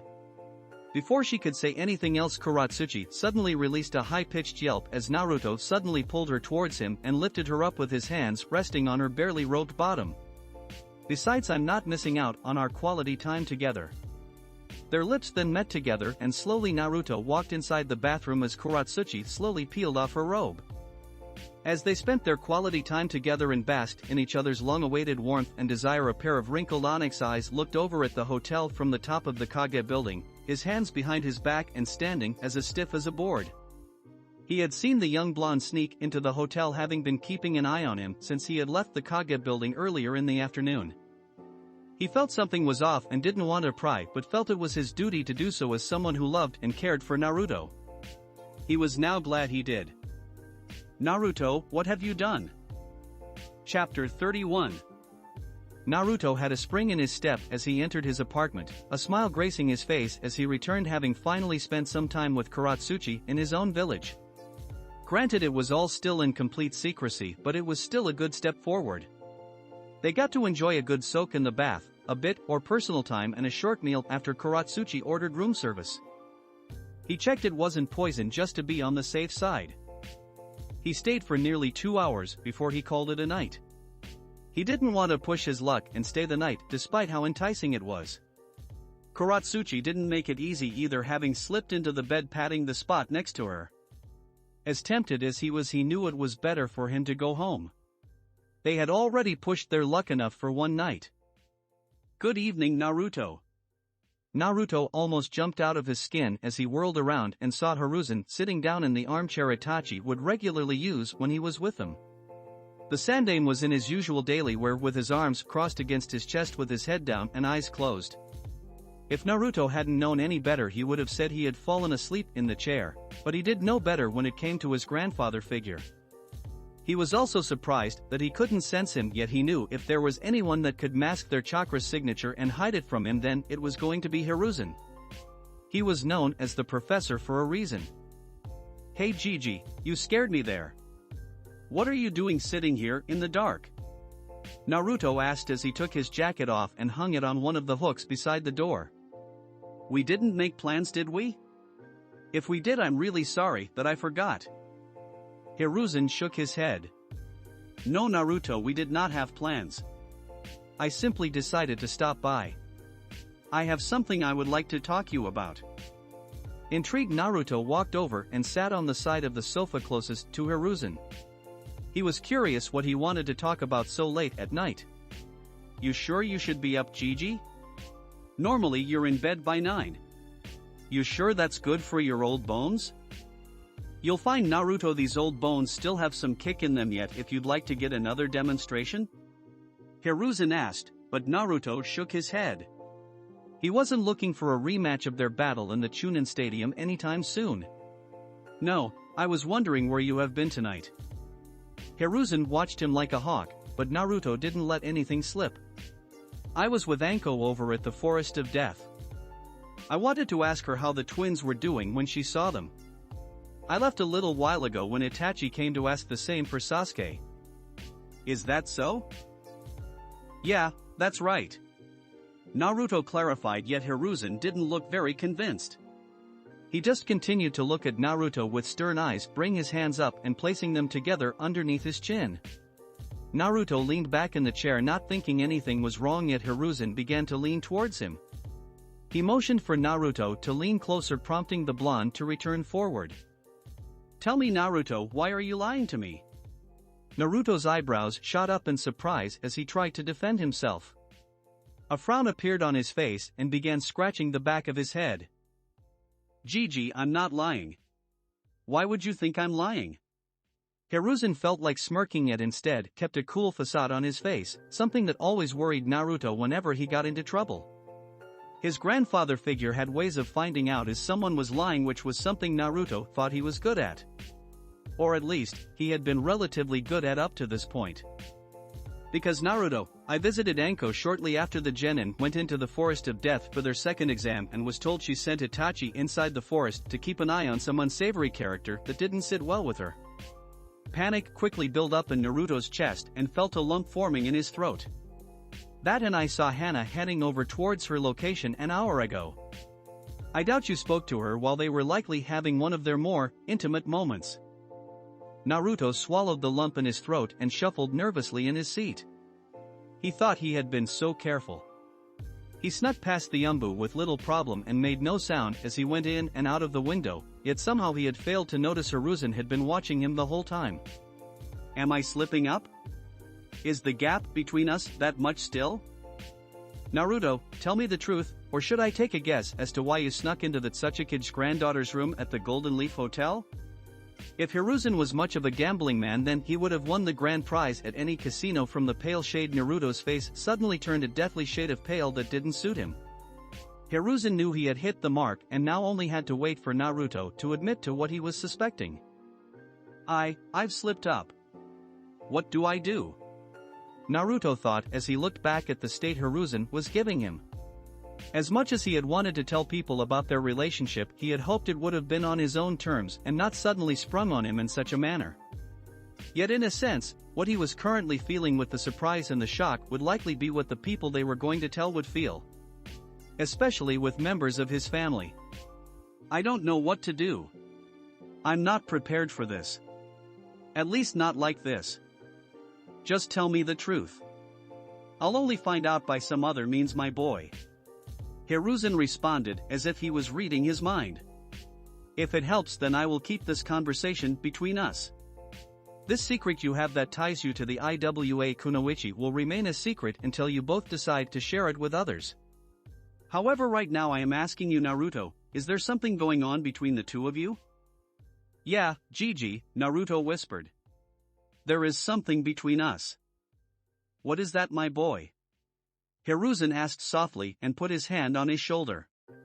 The two stared at one another as silence ran across the room as it waited for Naruto to speak. The silence felt like it lasted forever, but Hiruzen waited patiently for Naruto to speak. An internal fight was going on Naruto's head as he tried to weigh the pros and cons yet couldn't come to any kind of resolve. It was all so sudden that he said the only words he could think of. Gigi, I love her. Like a chain reaction, the look on Hiruzen's face softened, as did his eyes as he slowly brought his arm back to being crossed against his chest. Naruto watched Hiruzen from the corners of his eyes as he looked down at the ground, still shuffling in his seat as he now waited for the next words to come out of Hiruzen. He wasn't sure how he was going to react. In all honesty, he wasn't sure how he felt towards IWA. The conversation never really came up past the basic information. Naruto. Hiruzen eventually spoke while taking a deep breath. Start from the beginning, Naruto. How did this all start? Well, Gigi, it went like this. It started, I guess, when I was on a mission with Makoto-sensei and Anko 4 years ago where I encountered Raiga Kurasuki. Over the next 20 minutes, Naruto told Hiruzen everything. From the encountering Kuratsuchi in the field against Raiga to their meeting at the Fire Daimyo's palace during his first year at being one of the Guardian 12. How they grew closer during her brief time there and how they remained in contact for the next 2 years thanks to the use of his summons so they could meet up when it was at all possible. Naruto made sure to include how careful they were not to raise suspicion when they were together, not wanting Hiruzen to think he was always sloppy when it came to Kuratsuchi. Naruto told Hiruzen how Kuratsuchi made him feel. How she brought out the best in him and how she motivates him to get stronger not only for her but for his family and vice versa. How she constantly keeps him on his toes and how much he loved her laugh when she shared it with the world. Unknowingly to Naruto, the more he talked about Kuratsuchi, the more Hiruzen began to understand and the less concerned he was becoming towards this issue. Hiruzen didn't say anything and just listened to what Naruto had to say. I see. That's a lot to take in. Hiruzen admitted. It was a lot to wrap around in the old Kage's head, but he had to go back to what Naruto said earlier. You really do love her, don't you? Yeah, Gigi, I really do. She means more to me than anything in the world. Naruto whispered as he ran a hand through his hair, yet a smile was on his face as he spoke about her. I've never felt this way about anyone else before. He really is in love. Hiruzen thought as he nodded his head. The way he speaks about her, it's how I speak about my Biwako. His eyes aren't lying. Not about any of it. Why did you keep a secret all this time? Why have you kept this secret for the last 2 years? Hiruzen asked. Did you think we wouldn't approve? That we would be angry? Honestly, yes, I did, Gigi. I'm not ashamed of my relationship with Koro-chan, far from it in fact. But could you imagine what would happen if word about us got out when neither of us is ready to tell people? Naruto spoke. A Konoha shinobi dating an IWA shinobi? It's unheard of. There are a lot of people in both our villages that would sooner see hell freeze over than let that happen. Gigi, are you angry at me for keeping this for you? Naruto whispered. Do you disapprove of us? Hiruzen let out another sigh as he rubbed his forehead. This was honestly not a situation he thought he was going to be in concerning Naruto. I'm not mad, Naruto. I'm honestly just surprised. In all my years I thought you would have eventually found a nice girl in the leaf to settle down with one day, to fall in love and start a family with. You falling in love with an IWA shinobi, the granddaughter of their current Sechikage no less, is a lot for these old bones to take in. I know it's hard to imagine, Gigi. I never thought I would fall in love with her either. When it happened I was just as surprised as you are right now. I didn't know how it was going to work or how we would prove to everyone that's it real, but none of that really matters to me anymore. I love her, Gigi, and I don't want to be with anyone else. Naruto admitted. She's just, when I'm with her I just feel whole, as if when she's next to me everything around me just looks and feels clearer. Do you understand what I mean? He did understand what Naruto meant. He understood as what Naruto described was how he felt with Bawako. Yes, Naruto. I understand what you mean.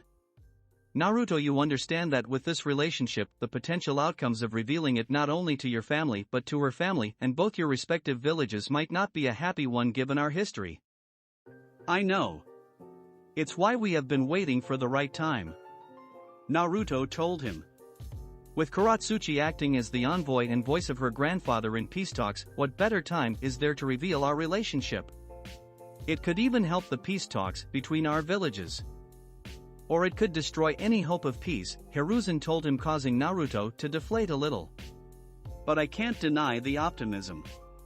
It could have potential success if handled correctly and a lot of explaining is given to your families. So when do I get to meet her? Hiruzen asked, surprising Naruto, who gawked at him. You want to meet her? Naruto asked in a higher tone than he usually spoke. Of course. Now that I know, it would be rude of you not to introduce me to her. Hiruzen told him. Bring her to the Sarutobi compound in 2 days for dinner. I'll prepare my signature stew for us. To the Sarutobi compound? Won't that be a little suspicious if we enter in nice clothes together? Won't the other Sarutobi clan members talk? While he was happy that his grandfather figure wanted to meet his girlfriend, he was still a little concerned with other people finding out without their knowledge. He already slipped up once and he hoped to Kami above that Kuratsuchi wouldn't get mad at him for them being discovered by Hiruzen. Well, if your secrecy skills are as good as they were tonight, then perhaps you need to start practicing more on your espionage skills, my boy. Or would you prefer we have another lesson? Perhaps even Kuratsuchi can join us, since it appears she will be sticking around for a while. No, that's okay, Gigi. It's all good. I'll make sure to be more stealthy. I promise. Good. I expect no more secrets of this magnitude between us from now on, Naruto. Understood? He asked, but the tone of his voice was clearly in his Hokage voice that Naruto recognized. Yes, Gigi. You got it. Forest of Death. You okay, Sakura?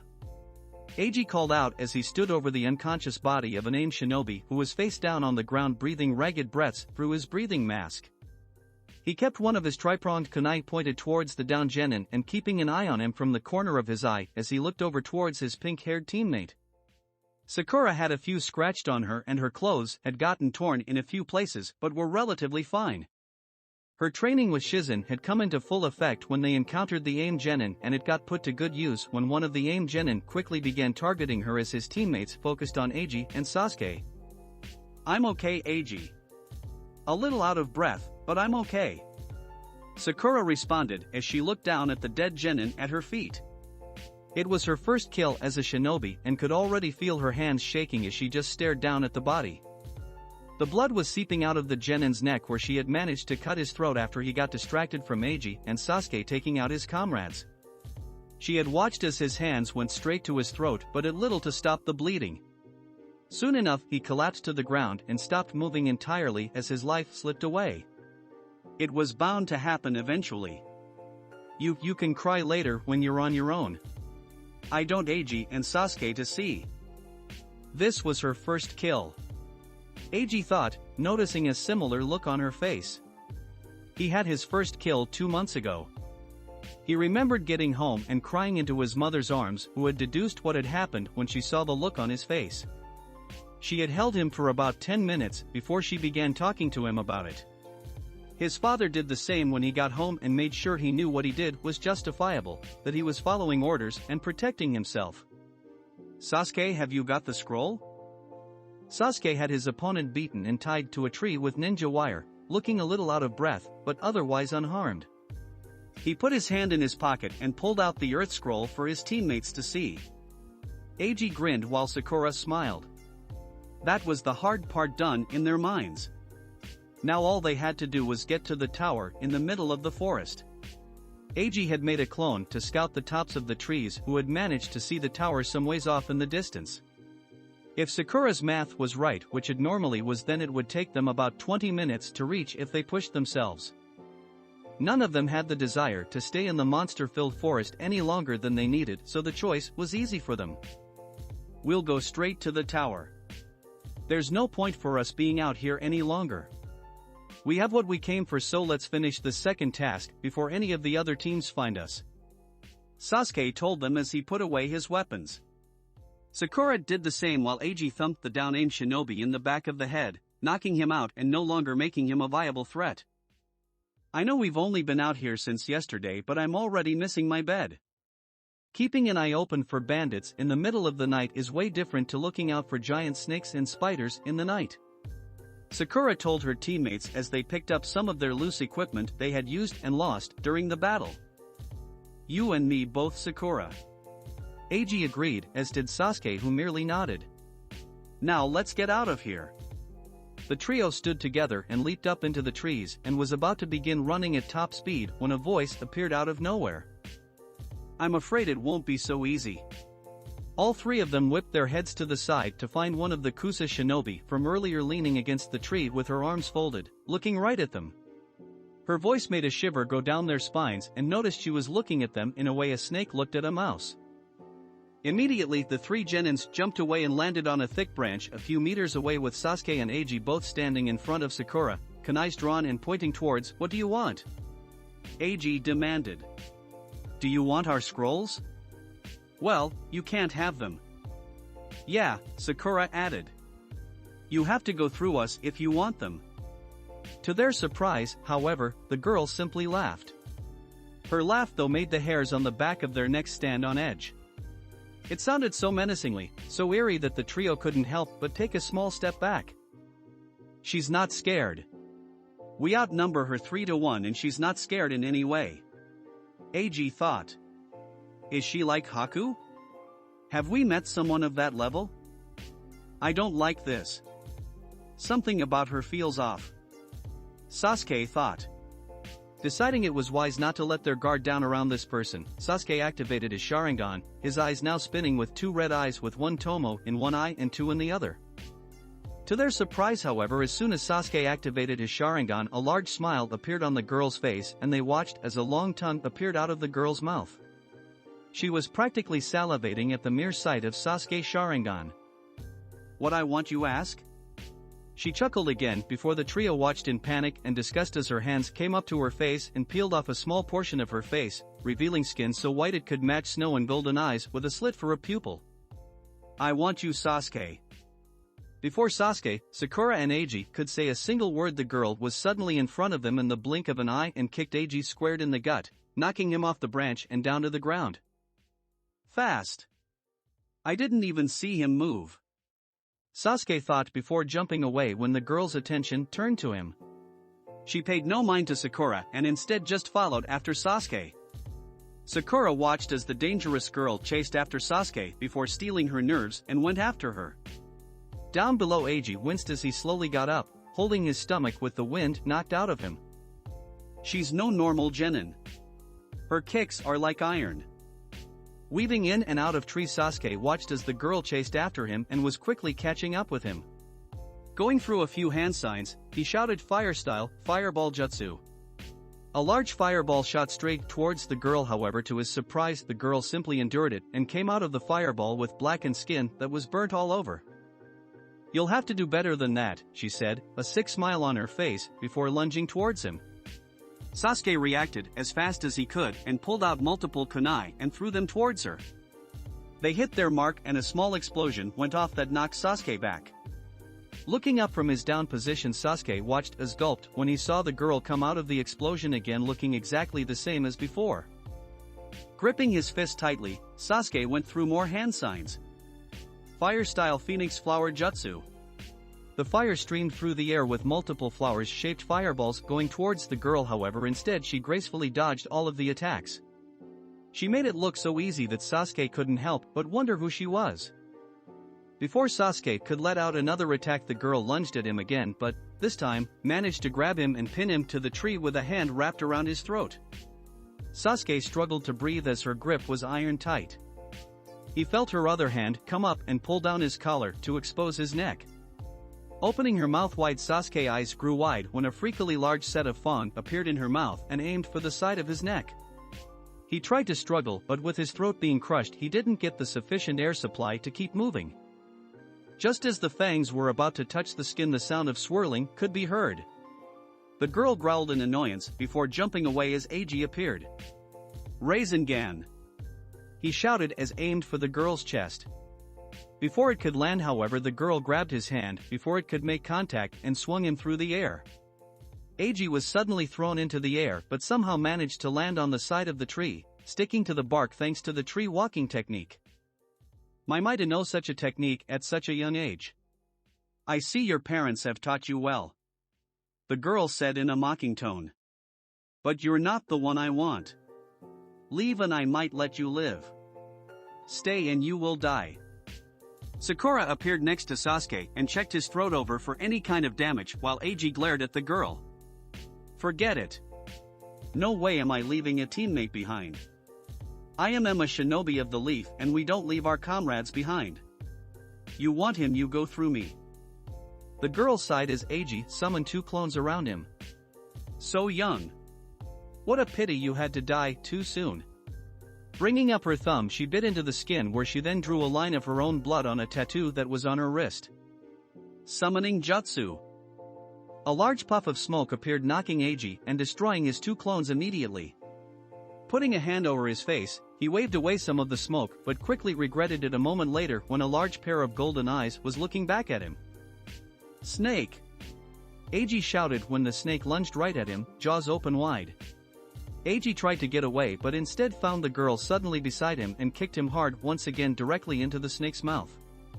Eiji's eyes went wide as fear gripped his heart as the world around him began going dark before he found himself landing and sliding down the throat of the enormous snake. "Eiji!" Sakura shouted as Sasuke looked at the snake in shock. Neither could believe what had just happened as they watched the snake turn its attention to them.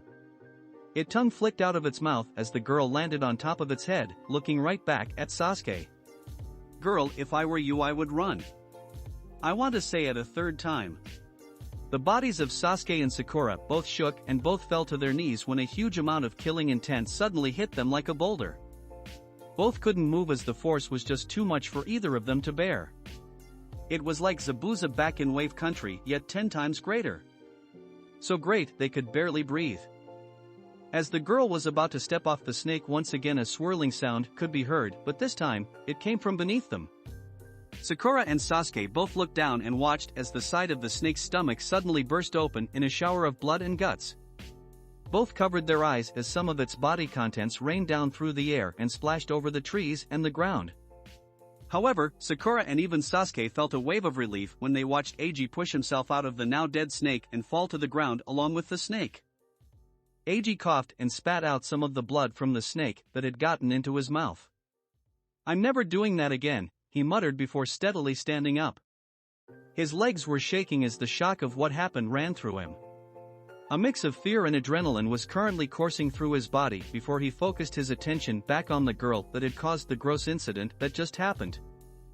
"My Kachan doesn't like it when I swear, but since she's not around I think I can get away with it," he said before grabbing one of his kunai tightly. "Get the hell away from them, you bitch. My what a mouth you have," she taunted before Eiji bolted towards her and began engaging in taijutsu. His aim to kill, specifically towards her neck and heart. He was tired of what was supposed to be an easy pass to the next task. He threw punches and kicks towards her head only for the girl to either block or dodge the swipes, pushing him away a moment later, but Eiji didn't stop as he kept going. The two remained in that state for about 2 minutes and Eiji felt his temper spiking at how easy this girl was blocking his strikes. It was like she was putting no effort into her movements. Water style, water bullet jutsu. Dozens of large glomps of water shot out of Eiji's mouth towards his opponent, fully intent on hurting this girl or worse. However, like with the fire jutsu, the girl dodged the bullets gracefully and instead the attacks just impacts the trees and the ground. "Sasuke, we need to help Eiji," Sakura told her teammate, but saw Sasuke was in a state of shock and fear, barely moving his body at all as his eyes just watched his teammate fight a battle he couldn't win. "We can't win. She's too strong. We're gonna die," Sasuke whispered, but Sakura had heard him. She looked ready to cry as those words came out his mouth. Had Sasuke really given up just like that? The boy she had a crush on for so long was just giving up like that while their teammate was fighting an impossible battle? She wasn't. She couldn't just give up, so Sakura did something she thought she would never do. She raised her hands and she slapped Sasuke across the face, stunning him out of his fear at looking at her in surprise. "You might have given up, but I won't. I won't let our teammate fight this battle alone," she shouted at him before slowly standing up and going towards the fight. She knew she didn't stand a chance, but she wasn't going to let her fear control her while her teammate fought an impossible battle. She grabbed a kunai from her pouch and got involved. "Sakura," Sasuke thought as the watched Sakura jump in. As soon as she did, the Kusa shinobi showed no interest in fighting her. If anything, Sasuke thought she looked more annoyed at the battle she was stuck in. Her gaze flickered back towards him, clearly not taking the battle seriously. "Hey! Don't ignore us!" Eiji shouted, going through hand signs as he prepared to fire a jutsu. "Water style wa dash."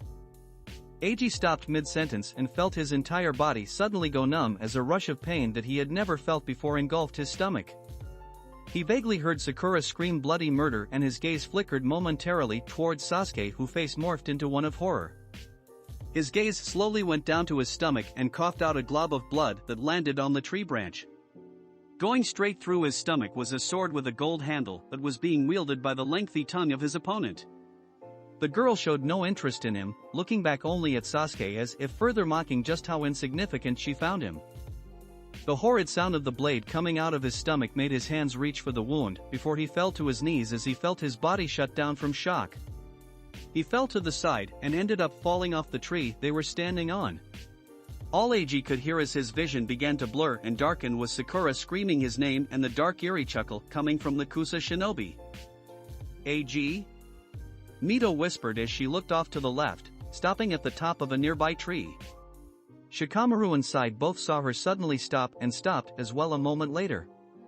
Mito wasn't sure why she stopped, but this shiver went up her spine that brought the hairs up on the back of her neck. She held her hand to her chest, her eyes going soft and looking concerned as she looked off in the distance. Her heart felt like something was gripping it tightly and was actually causing her some discomfort.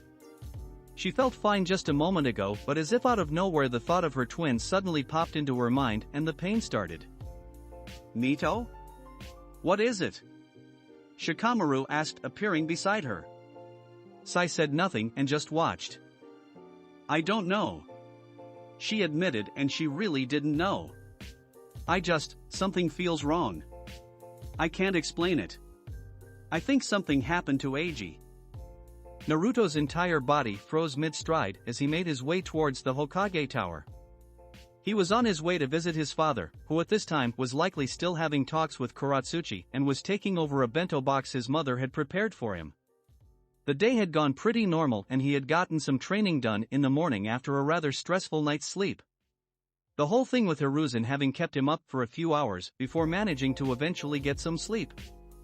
He knew his brother and sister were somewhere in the forest of Deed at this moment of time and had been making sporadic checks up on them with his sensory skills to check they were okay. Everything so far felt fine and he guessed they were doing okay. At least, that was until just a moment ago. Eiji. His chakra just dropped hard. It's gone so low. Dangerously low. He thought. Someone's chakra only goes that way when. Eiji. He shouted, scaring the people around him.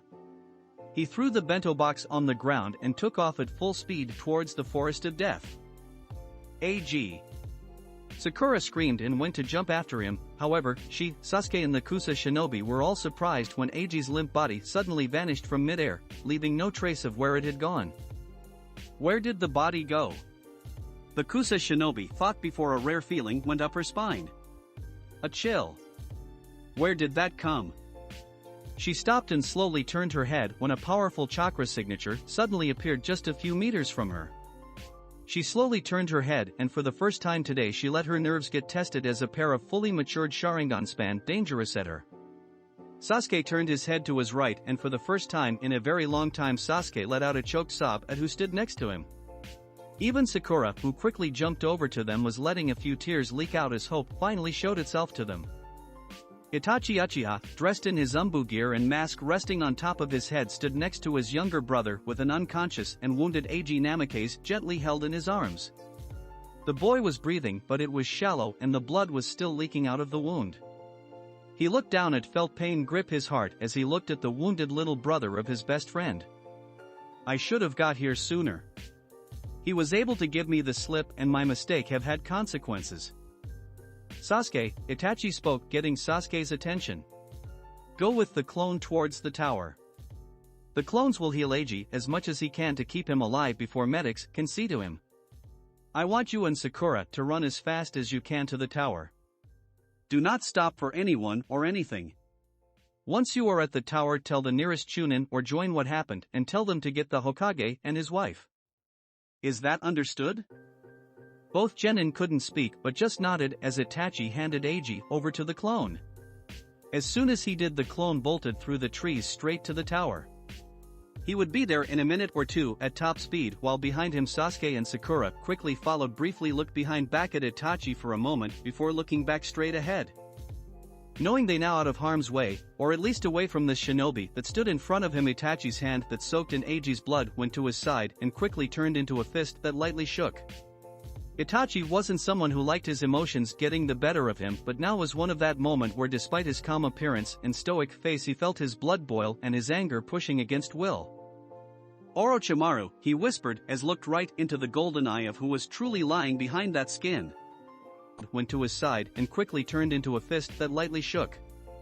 Itachi wasn't someone who liked his emotions getting the better of him, but now was one of that moment where despite his calm appearance, so you know who I am? The Kusa shinobi asked. I suppose I shouldn't be surprised from the genius of the Uchiha clan. Perhaps now I can finally get out of this skin. Bringing his hand up, the shinobi ripped away the other side of the tan skin until what was left was the face of a shinobi that the entire world was fully aware of. He threw off the headband and ran a hand through his long black hair before grinning towards Itachi. It was so stuffy behind that skin. You made a mistake coming here. Itachi told him, but all he got was a chuckle from the pale shinobi. My only mistake was not finishing the blonde brat quicker. Perhaps I should have aimed for the throat or the heart. Either way, it matters not. While I would have preferred Sasuke since he's so young, I guess you will have to do. Though this might take a little longer than I planned given your reputation. Orochimaru's gaze fixed itself on Itachi as he looked hungrily towards the red eyes that bore down on him. His tongue licked his lips and yet Itachi showed no signs of being intimidated. Admitting that you came here for Sasuke and gloating that you hurt a child I have known since he was a baby was the biggest mistake you could have made. Was all Itachi whispered before Orochimaru flew through the air with the sword that had wounded Eiji sticking out of his mouth. It all happened in a matter of seconds, and yet it was all that it took for the tables to be turned. 1 second Orochimaru had all the confidence in the world as he felt the prize that he had wanted for so long was finally in his grasp. The next, however, that confidence was shattered as the shape of a black pinwheel suddenly engulfed him.